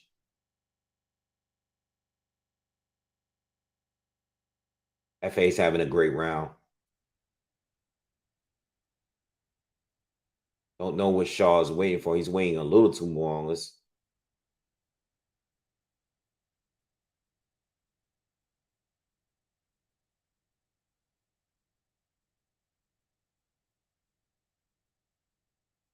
yeah. Shaw got to do something because FA is clearly getting a nice run. FA threw another right hand. That one got Shaw blocked that one though. Nice left hook lands for Shaw. 30 seconds left in the fourth. Best amount of action we got so far in this fight.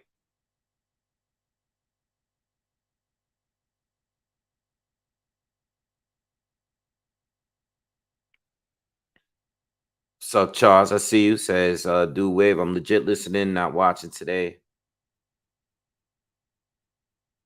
Oh, your dame just oh, congratulations on your dog.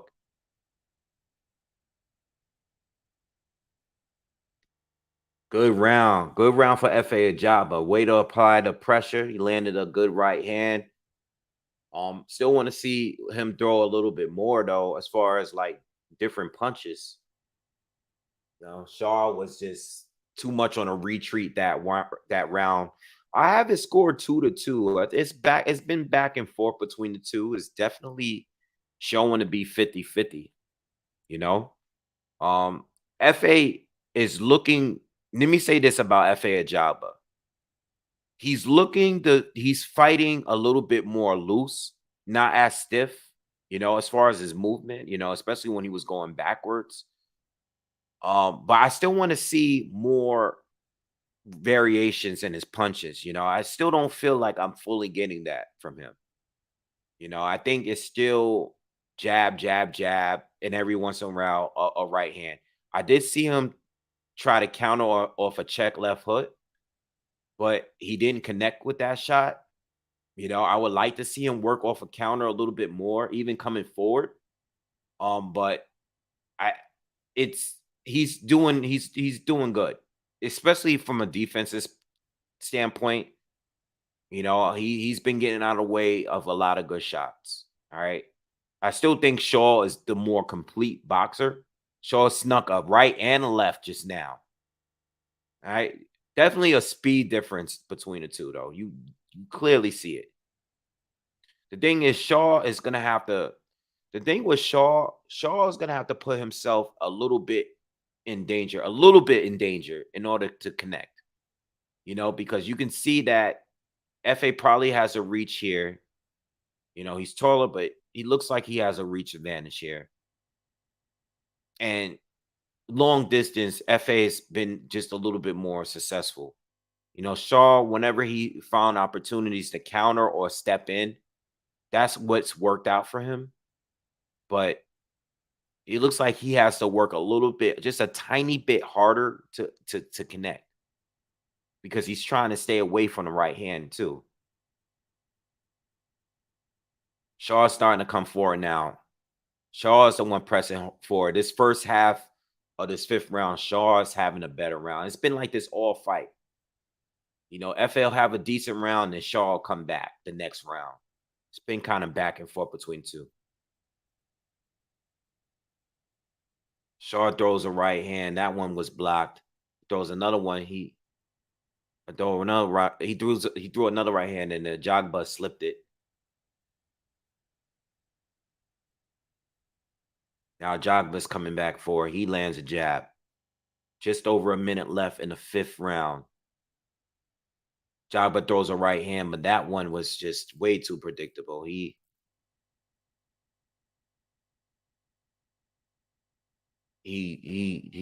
blocked that one easily.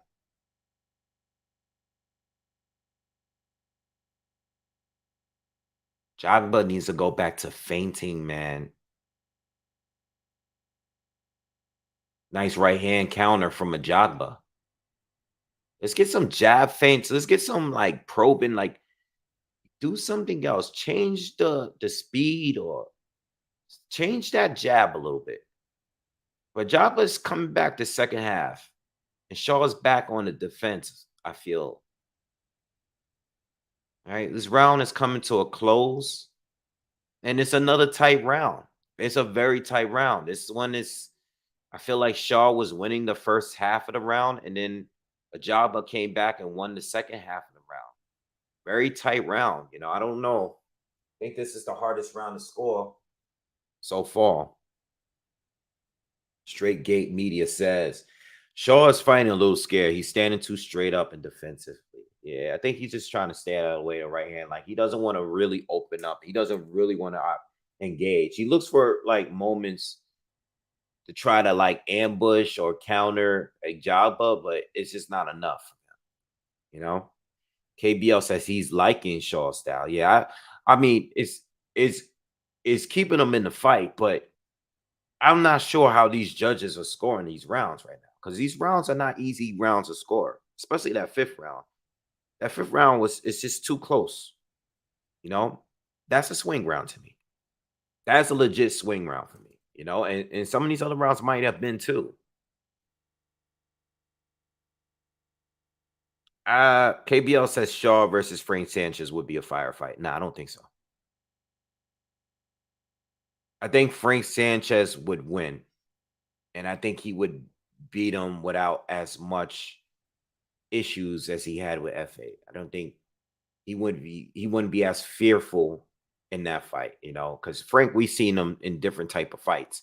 We've seen him be extremely aggressive, and we've seen him be extremely defensive. And I think that would be a fight where he could be more aggressive, you know. But I think this fight is hard to call. I have it 2-2 and then one draw round. So I don't really see a clear winner so far. Nice left and right hand lands for Ajagba, but Shaw caught him with a counter left hook.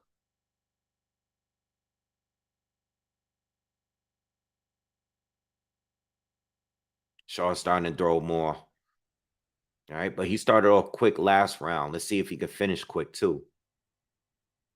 Nice jab lands for FA. Shaw, FA goes with a right hand, and Shaw shakes his head like no, like you didn't land on that one. I think if Shaw opens up a little bit more, he can clearly win. If he can open up a little bit more. Jabba's just too stiff, too easy. Jabba need to change it up a little bit, man. Shaw is starting to just wait and counter now. Shaw seems like he's gaining his confidence a little bit. He's having a good round so far in his six.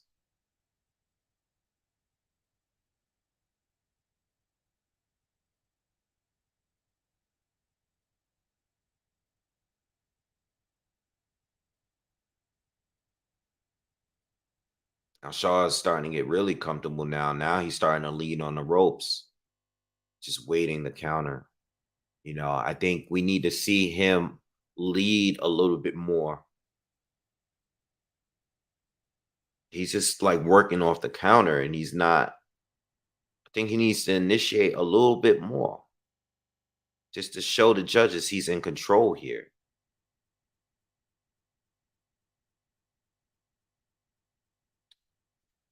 Jagba's looking very one-dimensional.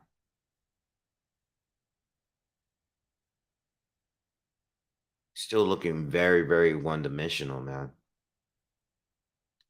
This is a problem with guys like punch as much as he does. It's like, man, all right, well, if you're forced to box and your target is harder to hit, what are you gonna do? And Shaw's not doing enough neither in the round six. And it's this is another round where I'm just like, I'm gonna give it to Shaw, but I need some clear rounds for one of these two. You know, there's not many clear rounds that I gave to neither because neither one of them is doing enough to me. What do you guys think so far, man? For those that are watching this fight, what do you guys think? Because I'm looking at it and I'm like, I feel like the both of them can do more, and we're not getting enough from either one of them right now.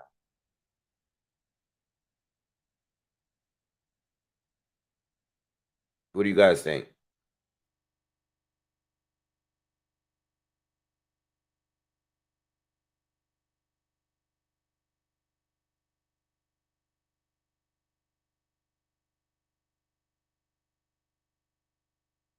All right, we're going into round. Is it seven? This is a 10 rounder. All right, so I don't know how these guys think this fight is going, but these guys got to step it up because it's very hard to call with these rounds.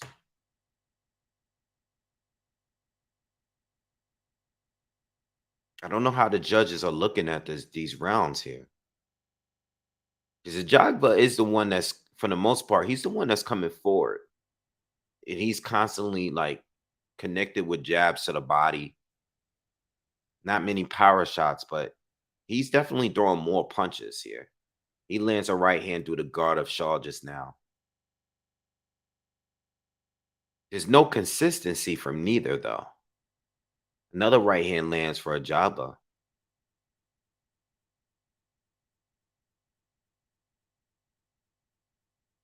Shaw lands a left, steps back, lands a right hand. Ajagba lands a right to the body.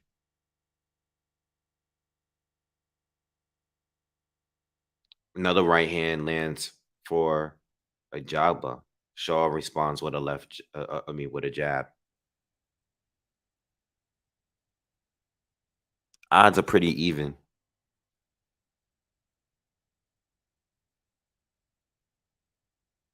Let's get some common. That's another thing. Let's get some combinations. Neither one of them has really thrown any combos this fight. Nice right hand, right cross lands for Shaw.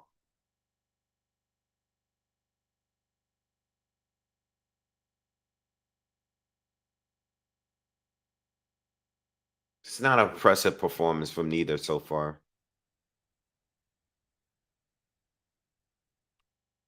Jabba lands a right to the body.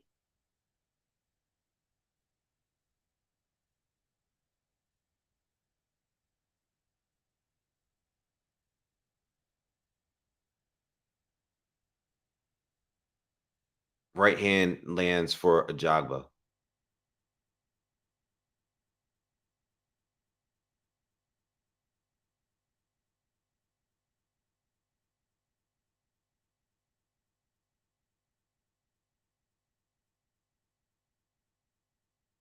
20 seconds left in the seventh. I think the Jagba's had a good round. I'm definitely gonna have to give him this round. Nice hook lands for Shaw. Another right to the body lands for Ajagba.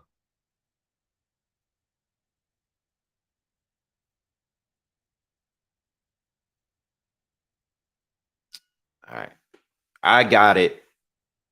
I got it for Ajagba. Another round for him.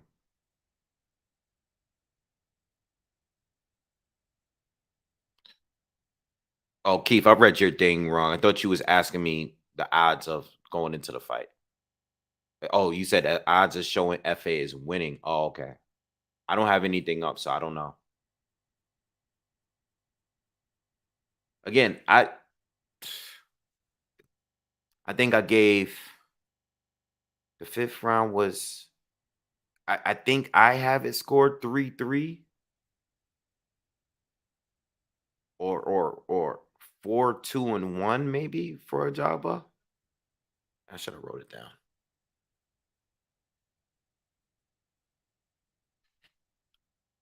Not a clear winning though so far. It's every round. I don't think either one of these guys have won 2 rounds back to back. Not clear. Not clear like a clear 2 rounds in a row. Clear. All right, we're in the eighth. These guys gotta have to step it up. It's a couple jabs lands for Shaw. Shaw's starting to open up this eighth round a little more. FA is still coming forward though.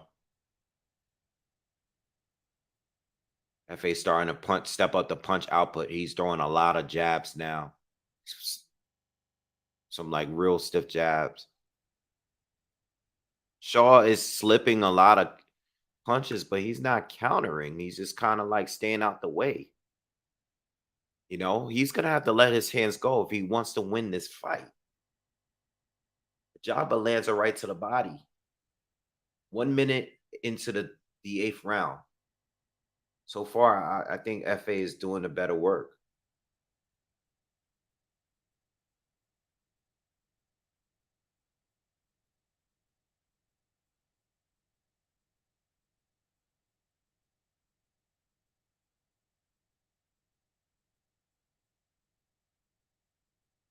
Mm.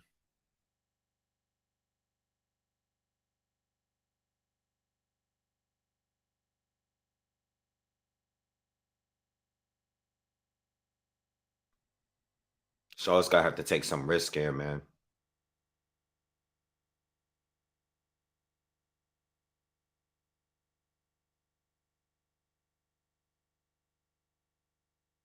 Nice jabs from Ajagba. Shaw's just on the ropes, just waiting for a counter. But he's letting too much time go. You can't keep going 10, 20 seconds without throwing anything, man.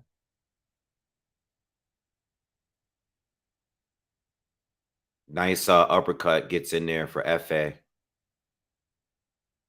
And FA is not even throwing like he's not even really sitting down on the punches, man. He's really not. I think he's just trying to stay because there's 40 seconds left in the eighth.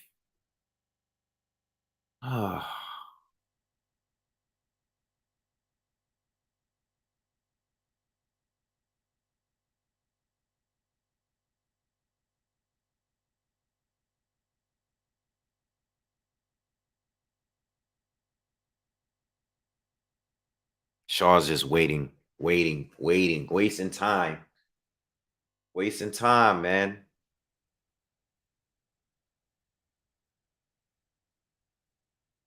Like we're got 2 more rounds to go.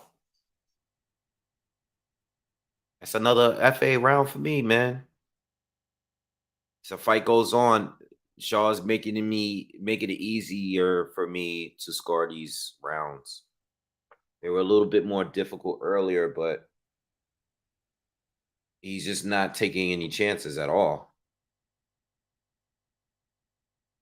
you know? And he's gonna need to.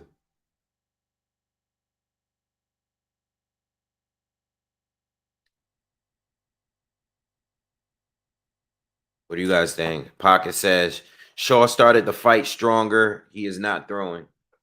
Yeah, he's not throwing enough. And we're in the championship rounds, man. Like we're in the final rounds. We got to get something from him.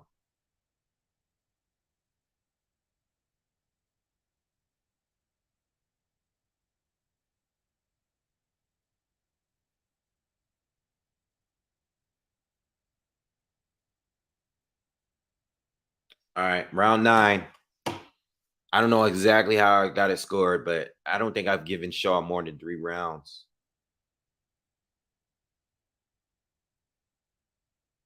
Shaw, we need more Shaw to step it up a little bit.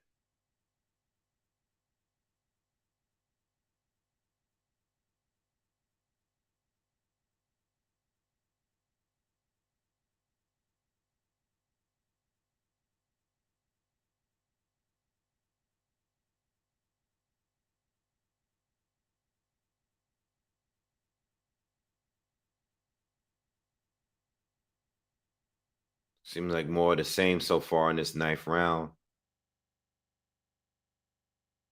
Jagba's just stalking him, just walking, coming forward. He's doing a lot with that leaf hand. He's moving it all around. He's throwing jabs.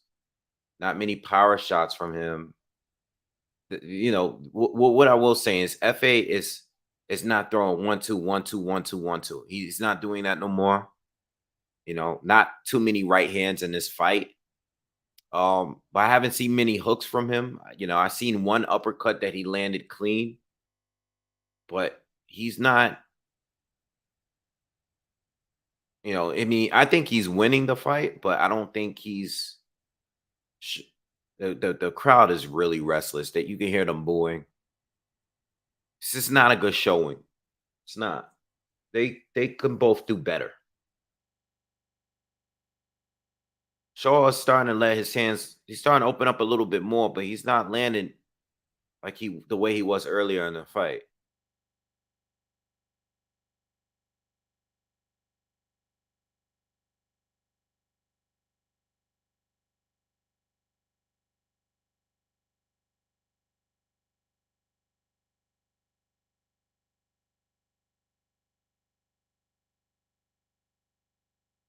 Shaw's having a better round this round than the last one. He's starting to let his hands go a little bit more, but mainly jabs though.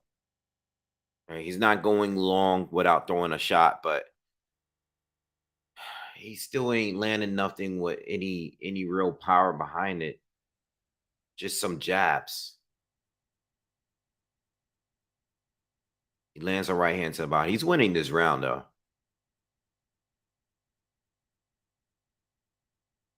FA is fighting on his back foot. Would like to see some counters. Shaw steps in and lands a left hook and they tie up. Shaw's doing a good job putting some pressure on FA here. We needed to see that sooner though.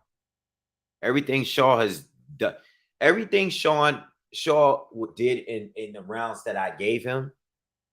The biggest problem he ends the round landing a big overhand right. And the problem I have with Shaw is the lack of consistency. We know you got it. We know that you're the better boxer between the two. We know that you're faster as well. We know that you're the better mover. You're the better defender as well. But where is the fight in you? We haven't seen enough of that. I think this last round, we're coming up on the last round. I think both of these fighters need to go into this last round like they're down and they're losing. Yeah, this is a terrible fight. And the previous fight was bad too, even with the stoppage and everything. It's not a good fight. I expected a lot more from these cards, to be honest.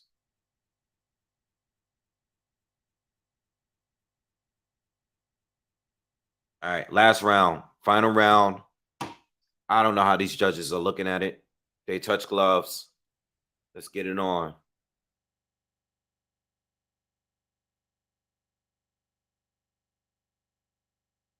I don't think this fight makes anyone gain. I don't think neither one of them really gained any fans from this performance. However way the fight goes. Shaw lands a right hand over the top. Ajagba's landed a couple good jabs here. They're both seem to be fighting now.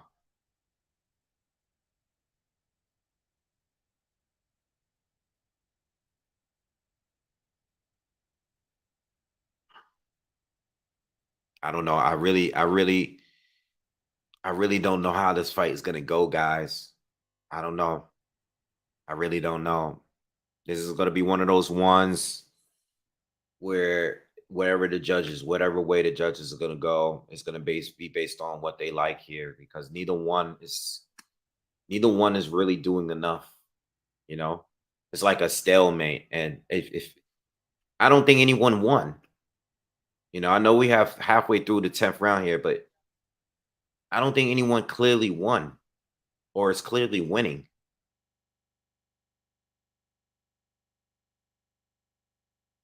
This is a war of jabs. Shaw lands a few. FA comes back, lands a few more.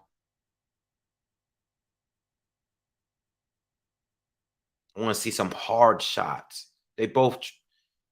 Shaw lands a right cross, and FA grazed him with a right as well. I want to see some hard. I want to see something clean really connect. All right, we just over a minute left in this final round.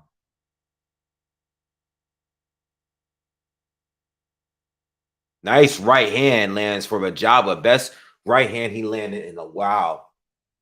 Definitely the best right hand and the best punch that landed in this round so far.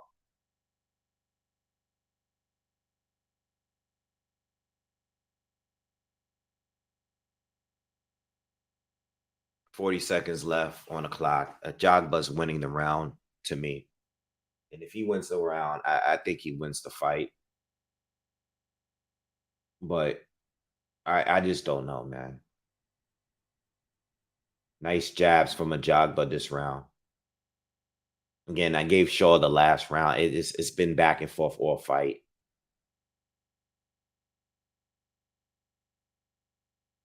Prowls has been booing on and off all night.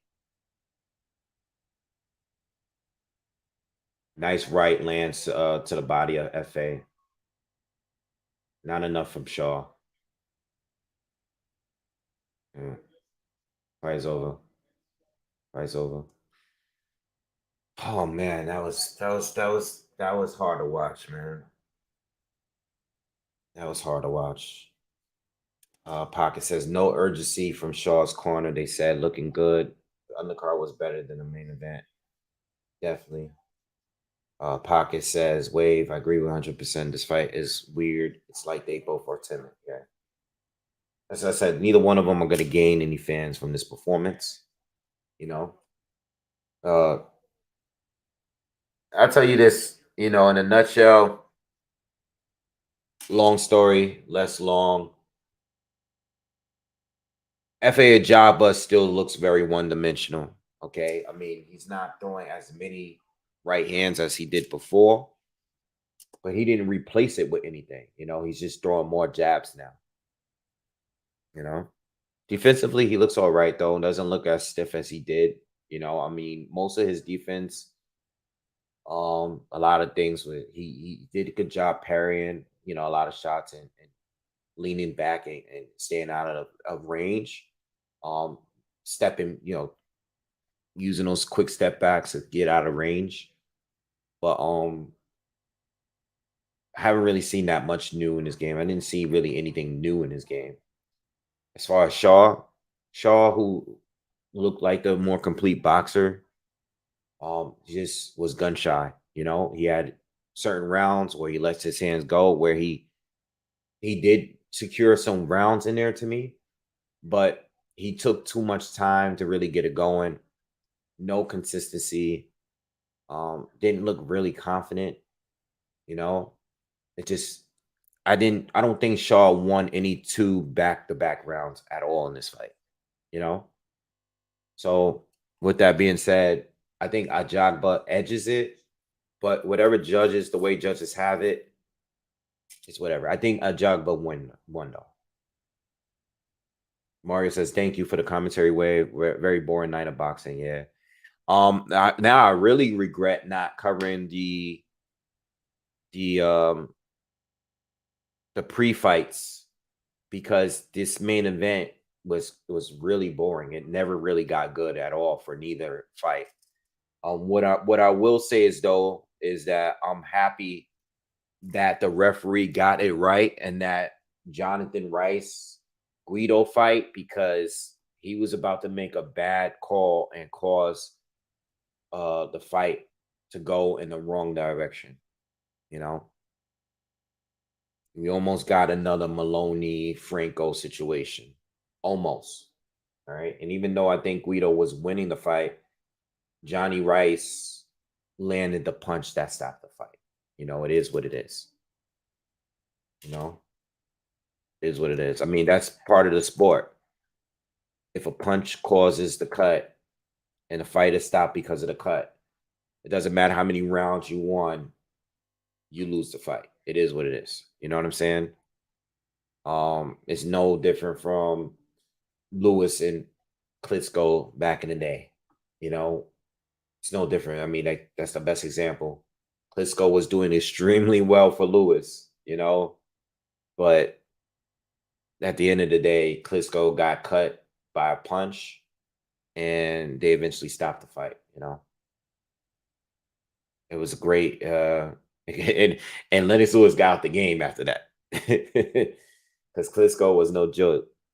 You know, um, yeah, but overall, the performances from both was just very lackluster, and I don't really see either one of these guys being the real future. I think Ajagba, once you neutralize that power or stay out of range and stay away from that power, he doesn't really have much else to offer. And that's why I thought that the Frank Sanchez fight was just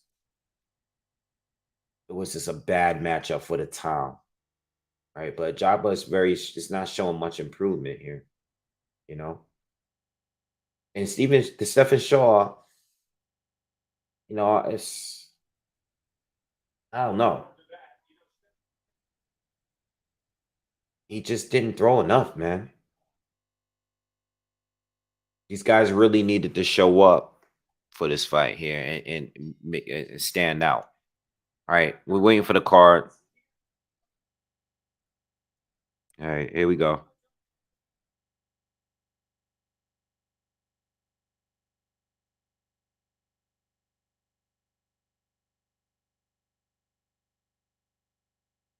'96, '94, all three. Unanimous decision. They gave it to FA. I think that's fair. I think he edged out the fight. Shaw didn't do enough to win the fight, man. FA pulled off the win barely. 96, 94. I have no. I probably have it scored the exact same way. And just like some Pocket said earlier, there was no urgency. Like these guys are fighting like they're sparring. Just not a good performance, man. What's up, HMD? HMD on. My bad. Drop a link. Yeah, I could chat for a little bit, I guess. You guys want to join up. Hold on.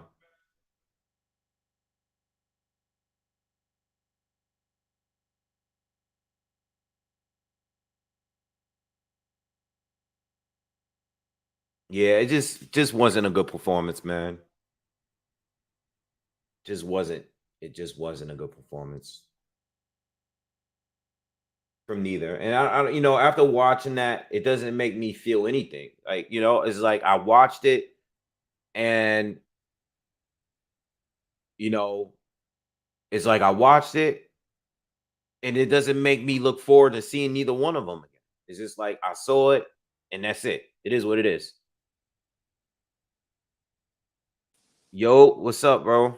You What's there? going on? What's going on? My question to you is I saw the Johnny Rice, I saw the FA Ajagba.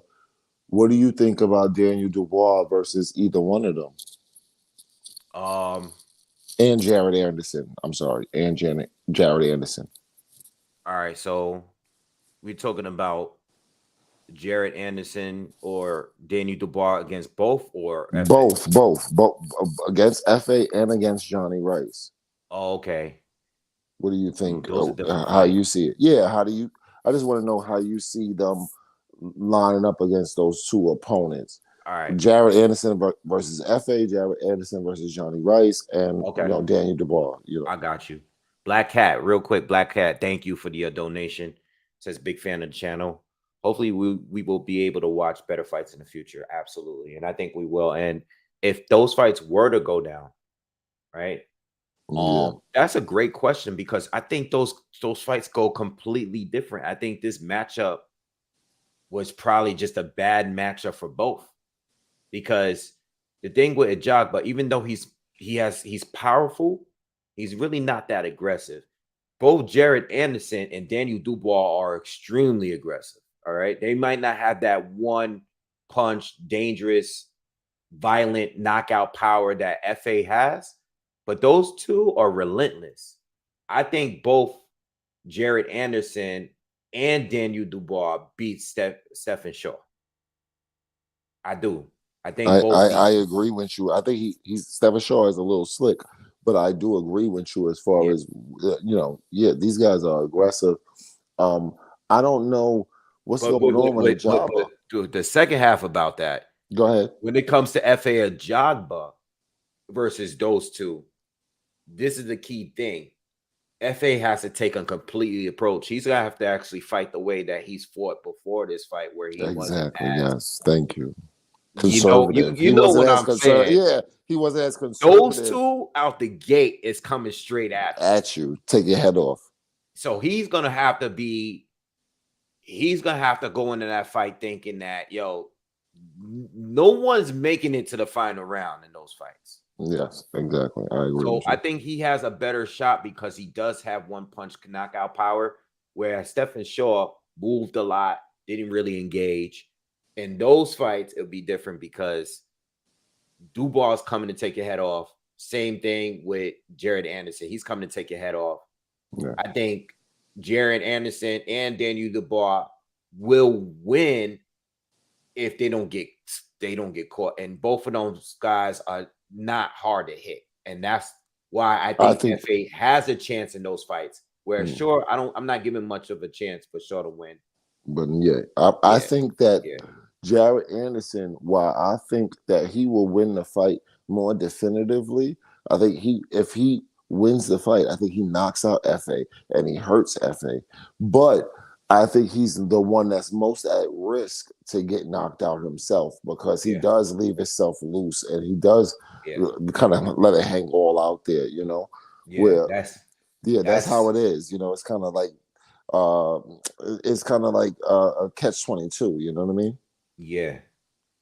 Even I'm watching this right now. I'm watching this, and I'm not saying Shaw has to be a sore loser, but Shaw doesn't look like a guy that really I don't think he really came to win like that. I feel like he came for a moral victory. Yeah, this guy is just everybody's just too friendly for a guy that just lost his first fight.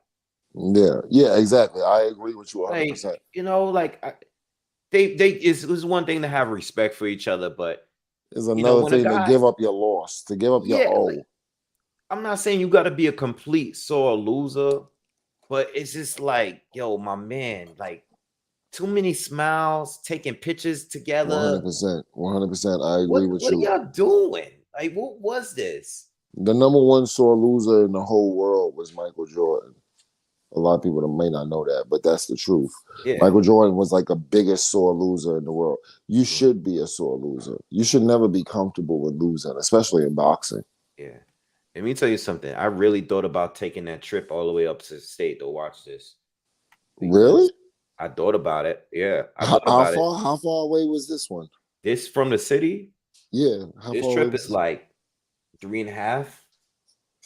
Where was this? This is in Verona. This is Verona Casino is about 10, 15 minutes away from the Boxing Hall of Fame. Yeah. So I could actually fucking went there. That's not that bad. I've been up there at least 4 or 5 times. Yeah, I remember you went with you was there with Roy Jones and all of them went to the I went up there for that. I've been up there a bunch of times just to see fights in the past. I saw, what I saw up there? I drove up there to see Provodnikov against Matisse. Oh, Provodnikov against Matisse. Yeah, Matisse I went won up there that, watch didn't he? that. Matisse won that, right? Matisse won. Yeah, Yeah, I think yeah. I think Provodnikov might have retired after that fight. I thought he retired after the Bradley fight. He should have Nah, retired hell after the no, because Bradley fight. he beat Chris Al. No, he didn't beat Chris Algieri. Yeah, He was he beat beating Chris somebody Algieri. though. He beat somebody after that because the Bradley He fight was beat like Mike death. Alvarado. Yeah, that's who he was. That's what it was. It was that was crazy. Yeah, he beat the hell out of Alvarado. Provodnikov should have retired 20 years before he retired. Nah, you know what? You know what it is with you know what? I say this to people all the time because everybody talks about Bradley and how that fight took a lot out of Bradley. I It honestly did take a think lot. that fight took a lot of out of Provodnikov. Provodnikov. I think it did. I think you're correct. He I beat I think it he took it out beat of both.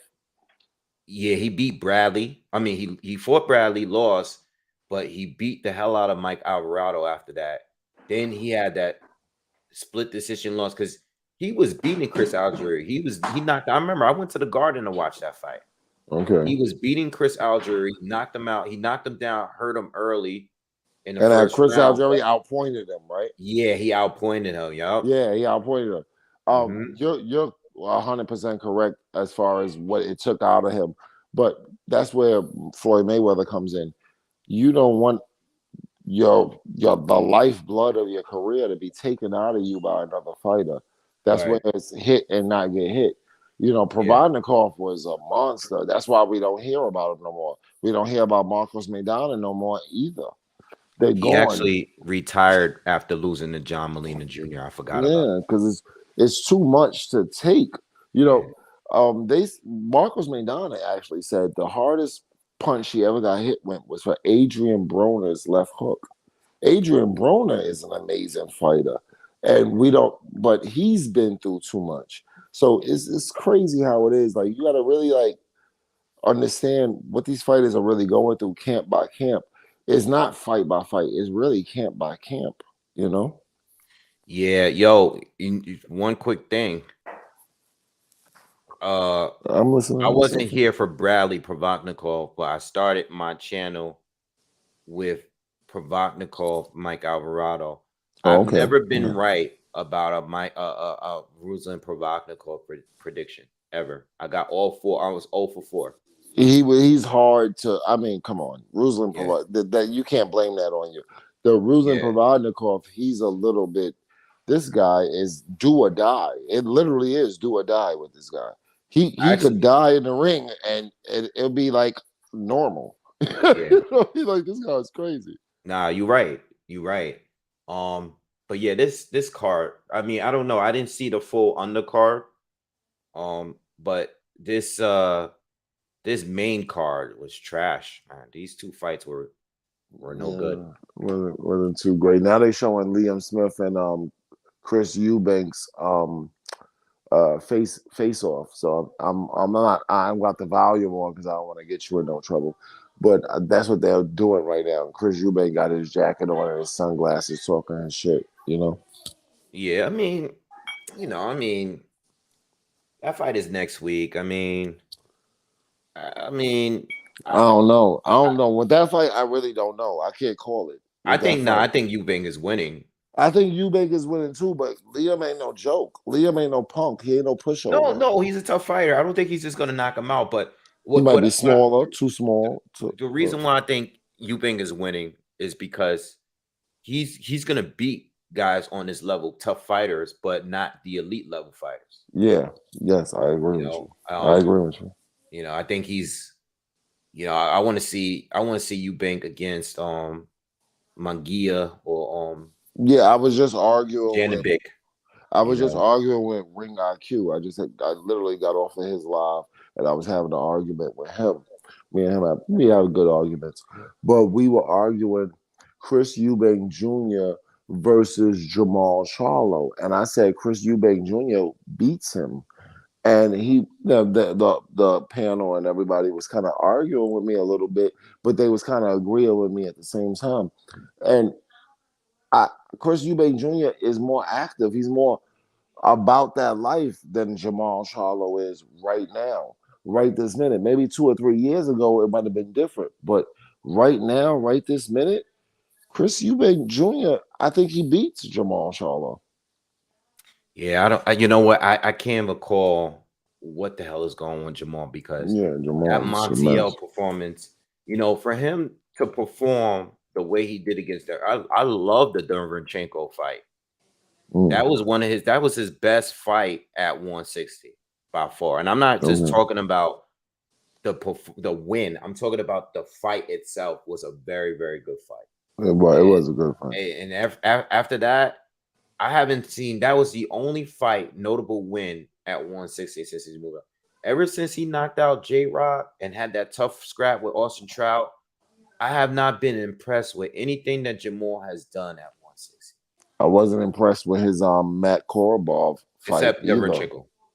The Yeah. Korobov fight, I Oh, yeah. wasn't. Well, yeah, I was in the building for that one. He Yeah, won. The crowd didn't even think he won. yeah, that's what I'm You know. saying. So now, if you go put Chris Eubank Jr. in the ring with Jamal Charlo, I'm gonna say right now in this moment, I think Chris Eubank Jr. takes that. Yeah, I mean, Jamal is not going to take the toughest fight coming back, and that's the problem. Yeah, of Black course Cat, not. real quick. Black Cat says the concept top 25 and 30 heavyweights fighting each other regularly would be great for the American boxing. The British do this, and you have a lot of TV stars like we had.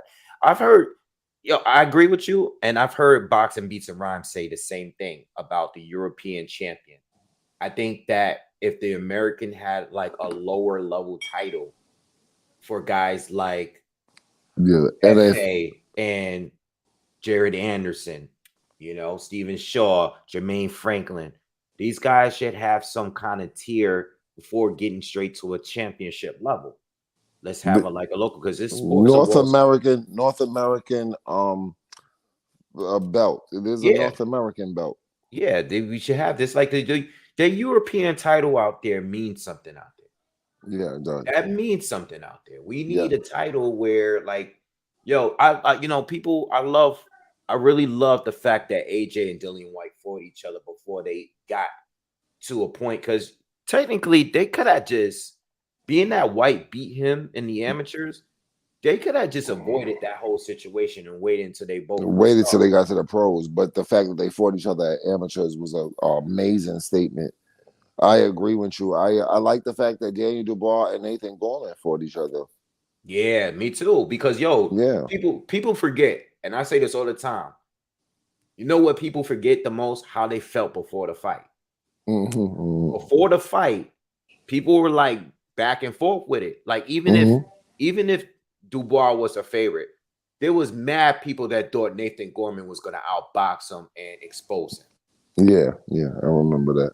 And now, after it's over, now Nathan Gorman took losses. Now he just lost to Fabio Wardley. Now everybody's making it look like, this guy is just a bum. No, before that Dubois fight, people felt like Nathan Gorman was going to put it on him. You know what I'm saying? Mm-hmm. Because Dubois Mm-hmm. had those flaws in his game. And those flaws were exposed in other fights, but at the end of the day, those Now we gotta European title fights do mean something for real. I agree with you 100%. Now we got to see David Adelaide versus like Nathan Gorman, and let's see if David Adelaide could bring himself up. I don't think he's the goods. I think he's going to get exposed. I think he's going to lose. I think if he fought Wardley right now, I think Adelaide would lose. I think Wardley is a little too dangerous for him. But let's see. Let's see. Yeah. What's up, Young Hollywood? I see you.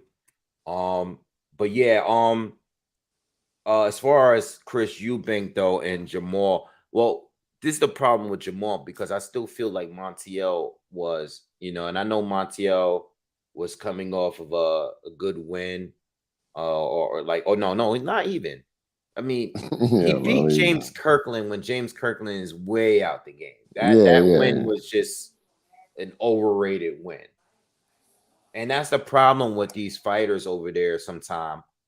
They'll get a win over a name and then they'll just match him up against a top tier fighter. And it's like, yo, just because he beat a fading James Kirkland, yeah, we know James Kirkland used to get busy at one point, but we're super past that. Yeah, You know, after Canelo knocked him out, we even knew. yeah. I mean, nobody was asking for James Kirkland and Canelo. Yeah, but no, I was kind of asking a little bit for James Kirkland Canelo. I was. I ain't gonna lie. I was I was asking caught for up in the hype. Andre. I was I asking was for caught up in the hype. Jamal. I was asking for J Rock. I was asking for other fights at 154 to James. James, Yeah, I not was just caught up in the hype. I'm not going front. I yeah, was caught up in the hype a little bit, and but I wanted a James Kirkland that was with Ann Wolf, and of course he didn't show up with Ann Wolf, and of course we saw the result. So I was trying to see if James Kirkland was about that life, but we knew James Kirkland was shaky because he lost to the Chinese guy, the Korean guy. What was his name? Um, um uh Ashita. Ashita, Yeah, yeah. He lost to him, so we knew he got knocked out on some stupid kind of yeah. foolishness with him. So I knew that it was shaky, going They in. were coming off the James Kirkland win against Glenn Tapia. And Glenn that's the Ty, thing. yeah, yeah, I remember Yo, that that fight. was crazy. That fight, I love that fight. That fight was But amazing. let's be honest. Who exactly did Glenn? What did he do? Glenn Tapia did nothing. He lost to He David was hyped Lemieux. up. Yeah, he lost to David Lemieux. He lost that Yeah. every time he stepped up. But Glenn Tapia was a soldier. But James Kirkland, I tried to buy into the hype the best I could. I tried, Mhm. and I knew that Canelo was going to destroy him. Canelo is a monster, man. Canelo is a real specialist. This guy was a guy from the street, a guy from the neighborhood, Mhm. trying to make something happen. That wasn't going to happen, like, you gotta be honest. You know what I'm saying? Like this, that wasn't going to Yeah. happen, I fam. just I don't know. Tonight ain't really do it for me, but FA still what I really still feel though with FA is that because of that power, he's gonna be dangerous. I think in certain matchups where a guy's not gonna be as defensive as because if you really think about it, Sanchez and Shaw are just not good matchups for Yeah, Ajagba. they're not. They're But not. where you putting the Jabba? Like, if we gonna talk that talk, where you putting the Jabba in the whole run of things? We talking about Philip Hergovic. We talking about Zilly Zhang. We talking about Anthony Joshua. We talking about a lot of people. Dylan White. We talking about Jared Anderson. We talking about a lot of things. Where we putting the Jabba right now? Ajagba got to do something more for me. I can't even place him in those names right now. I I agree with you, but Yeah, if I agree with you, first of all, yeah. I I can't. agree with you. I like can't. I'm, Yo, I gotta agree with I you think because Zom's. Ajagba. I don't rate Ajagba that in the. I don't even want to put him in the top 20 yet, man. But I gotta argue with you and I gotta fight with you. That's my job to be on the panel. I'm not on the panel to just be a regular person.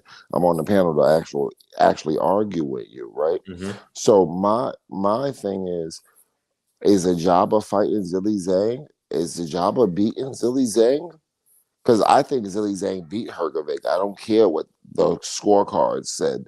I think Zilly Zhang won the fight against Hergovic.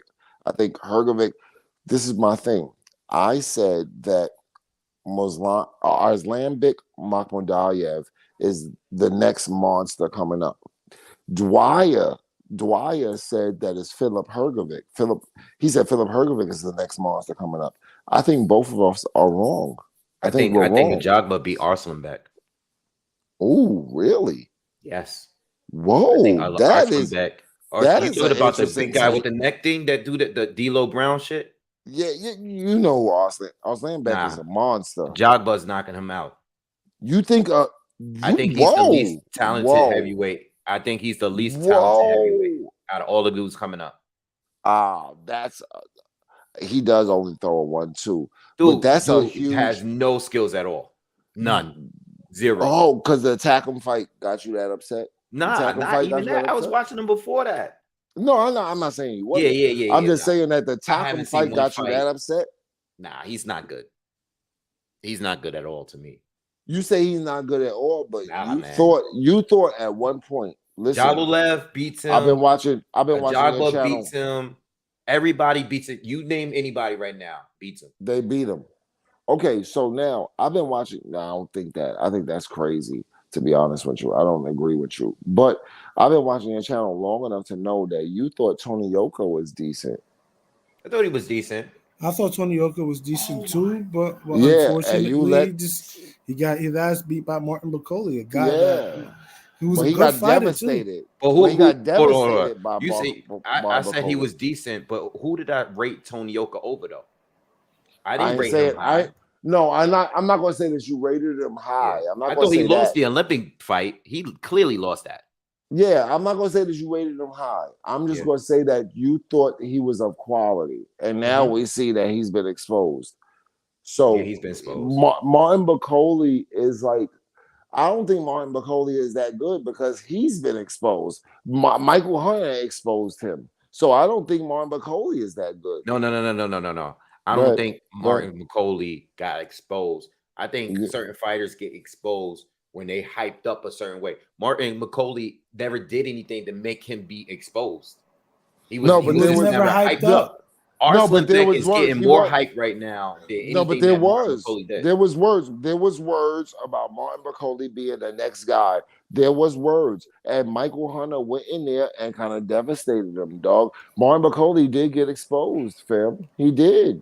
I think he just lost. I don't think he got exposed. Losing sometimes doesn't mean that you just get exposed. I'm not saying you. No, I agree with you. I'm not saying losing a fight. I'm talking about the way he lost the fight. Look at how Martin Bakoli lost the fight. He got beat into submission, and then all of a sudden he claimed an injury at the very end, the last round. Look at how he got beat. That's true. Was a good fight, though, man. But you also got to look at it. This guy got that fight was a good fight. This guy got beat by a former world title challenger, Michael Hunter, bro. Like you said a former world challenger. What does that mean? Who's a good fighter? No, I think he is a good fighter. Michael Hunter is a good fighter, no doubt about it. And I think he's toughest fights too. I think Michael Hunter is a black sheep in the division. I think he's a dangerous fighter that you don't see coming. But at the same time, he is not a world champion. He is not a person that is accomplished at the level that he's, that you're supposed to accomplish. And he was able to walk in there and upset Martin Bakoli. You got to keep that real. That's the truth. But we can't say that this guy, former world title challenger, gave Usyk a very tough fight in the Olympian. So his pedigree is there. Like yes. You know Kaladze, right? Are you talking about White? I'm sorry. You're talking about the bounty hunter. The bounty hunter. Yes. But you also got to remember, he beat Kaladze a lot easier than Efe Ajagba beat Kaladze. Kaladze dropped Efe. Yeah, I remember that. I remember. So at the end of that, I know the pedigree of Michael Hunter, but it doesn't mean that Bakoli. I don't think I can't agree with exposed with Martin Bakoli. I think he was a little bit exposed. It was a good fight. Mike Hunter was having a great run, and he was one of the most avoided fighters at the time. He was pretty much avoided all the way up into that Hrgovic fight was supposed to fight. It happened. You're right, but what I'm I don't forgive him for that because at the end of the day, he could have beat Hrgovic. I don't forgive him for that dumb shit. Who could have beat Hrgovic? Mike Hunter. Yes, I think that was some stupid shit. Yeah, I think I agree with you. He just saw 6'7" big doofy looking Croatian. Yeah, I agree. Or Hrgovic might have caught him at the right time because Mike Hunter looked terrible against Jerry Forrest. I don't know what was going on. But this prior to the Jerry Forrest fight, this motherfucker could have fought him and still beat him. Let's not even play those games, man. But hey, But you gotta also remember too, Hrgovic was coming off, losing his pops. Yeah, he lost. The dude looked bad as soon as But let me ask you this: it looked like he wanted to be in there. Every time he got hit in the head, he started to walk away.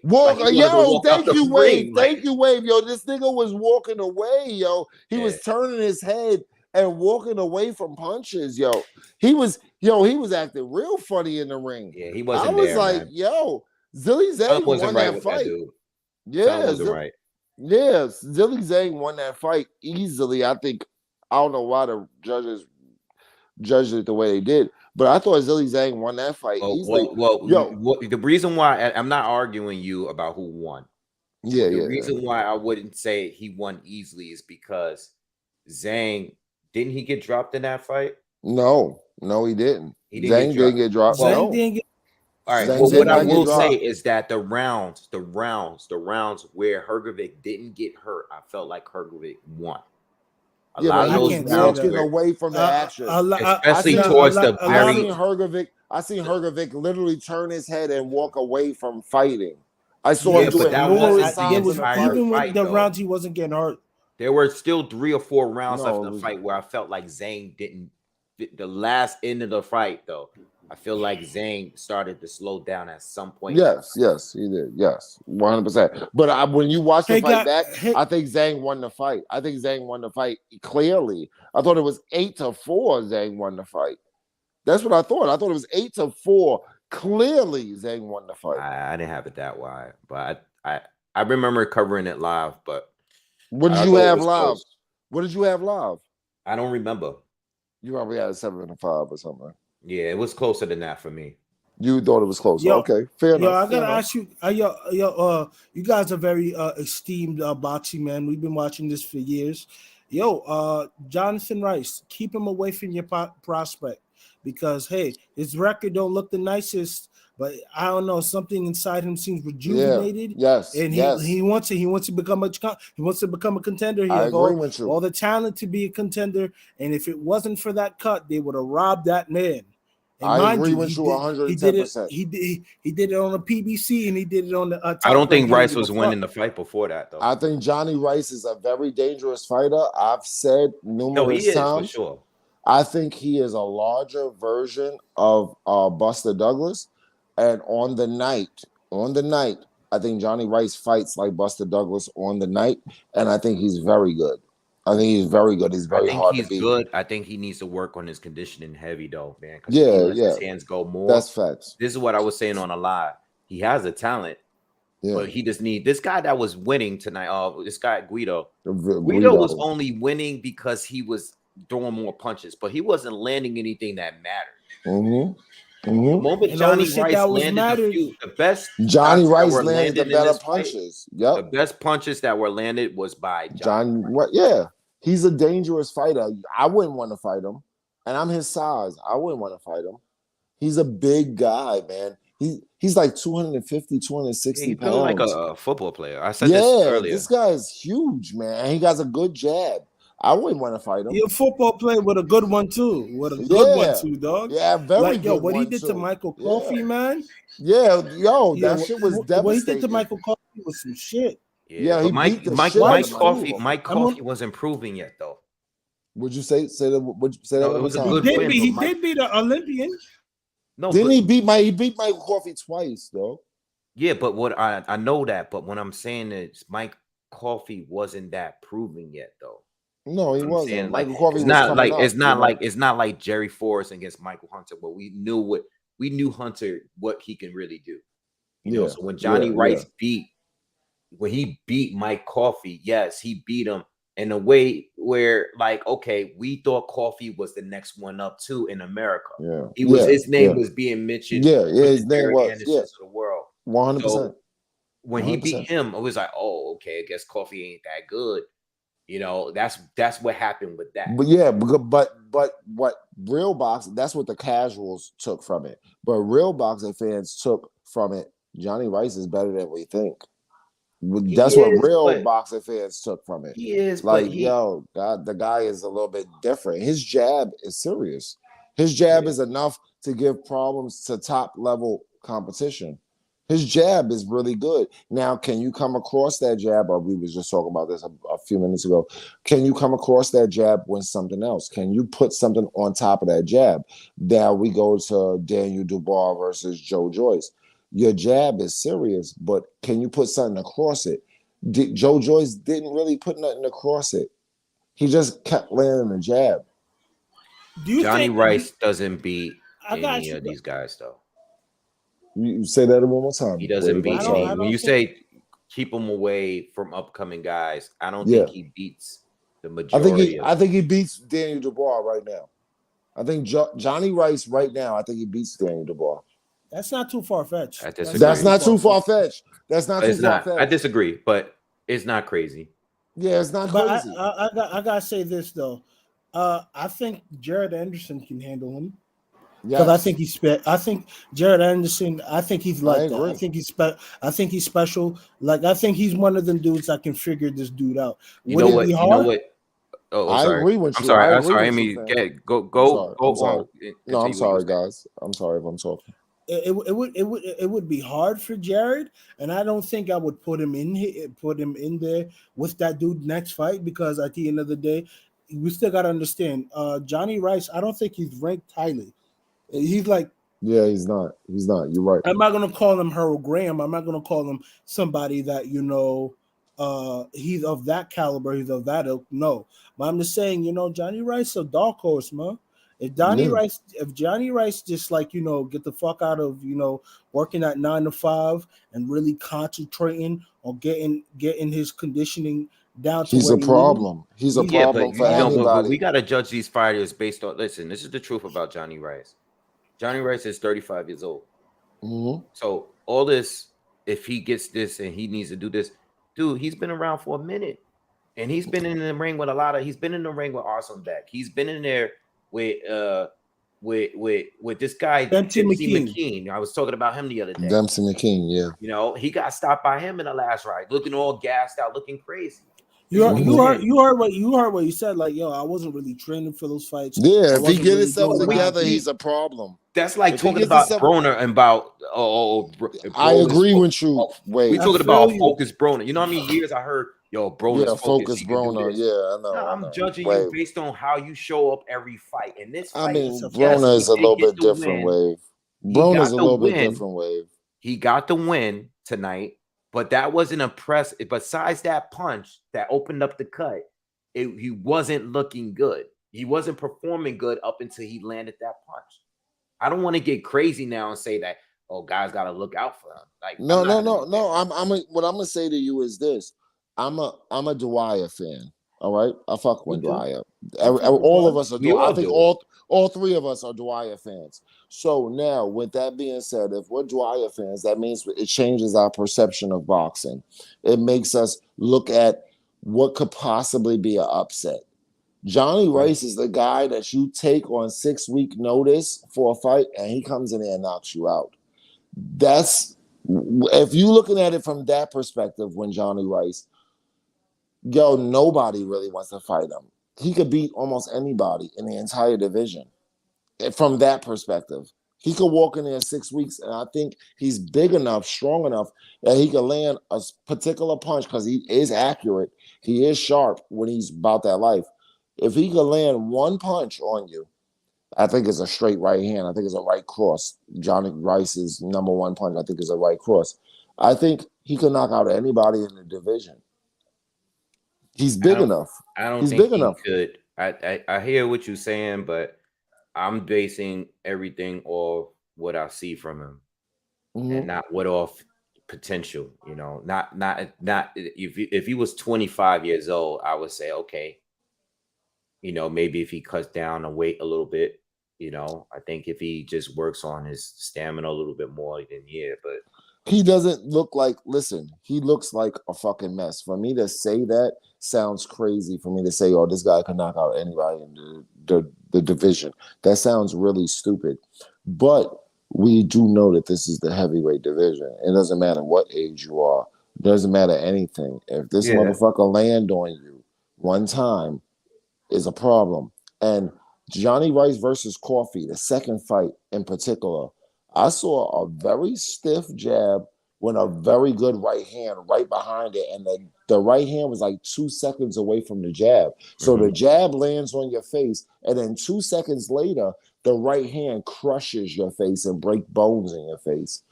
I saw that from Johnny Rice. That's I can cool, honestly say I saw that. That's not a world level win. Who did Michael Coffey beat? I'm not. No, you're correct. it's not a world level when Michael Coffey didn't beat nobody. But Michael Coffey is still a big ass, grown ass man, stocky as fuck. I think Michael Coffey is like 270 pounds, and Johnny Rice was breaking him down with punch after punch. That means you could break down anybody when you that No, size. I get it from that standpoint, but you You still know what I'm gotta saying? you still gotta really perform. And Yeah, you this gotta. win was a good I win. understand It what you're was a good saying. win. But You, if there was no cut there, because this guy was still fighting, if yeah, there wasn't a cut, I think that Johnny Rice was losing based on him getting outworked. And that's the major problem. We gonna sit here and talk about what he could do if these yeah, situations, if yeah. he was I this, hear he what was you're that. saying. We I could hear go what you're all saying. day. We could talk about that with every fighter. We could sit here and say, well, what if Shakur and Devin Haney had more power? They'd be super dangerous. We could talk about what ifs, but if you're not doing it, then I can only judge you based on what you actually doing in the ring on every night you I fight. do agree with you. Yeah. They ain't even no but to my statement because what you said was legitimate. You feel me? Like, ain't no place to go after that. But I think the guy might have a chance of being solid. He might have a chance of actually impacting the actual heavyweight division. I've been talking about Johnny Rice on the low because I don't think Daniel Dubois is going to be able to make the impact. I think the other guys, the Johnny Rices of the world, are going to make the impact, not the Daniel Dubois. I think Daniel Dubois is food in the heavyweight division. Yeah, he is. You know, I was watching you talking about Ring IQ, and Yeah, I he was brought up chilling with Ring. him if possibly I was watching a video. He said, "What if Deontay Wilder actually picks him? Because there's a mystery opponent if it's not going to be Andy Yeah, I heard Ruiz." about that. And I said, you know, I think it's going to be Andy Ruiz, but I do too. I wouldn't be surprised if Daniel Dubois is that mystery guy because Daniel Daniel, you know, Dubois he's is not going to powerful, you know, survive. he's aggressive, but I could see Wilder knocking him out. I agree with you 100%. Yeah, Daniel Dubois is not. You gotta have a certain amount of concrete grit within you, like a Bud Crawford. Bud Crawford has a concrete grit within him. Hagler has a concrete grit within him. They're never gonna change. They're never gonna give up any inch of anything for anybody else. They just don't give a fuck about you or anybody else. Deontay Wilder has that about him. He might not be a great boxer or any of that garbage because I'm not a Deontay Wilder. I kind of can't stand Deontay Wilder. I'm more of a Joshua fan. But don't get it twisted. Wilder got a part of him where he's not going to back up. He's going to throw some horrible shit at you. yeah, You know what I mean? Like you got to give Wilder that respect. yeah. He's gonna do it. He's not playing games. He's not here to fucking hold your hand. He's gonna hurt you for real, and you gonna stay hurt. The other fighters are not like that. Even Luis Ortiz is not like that.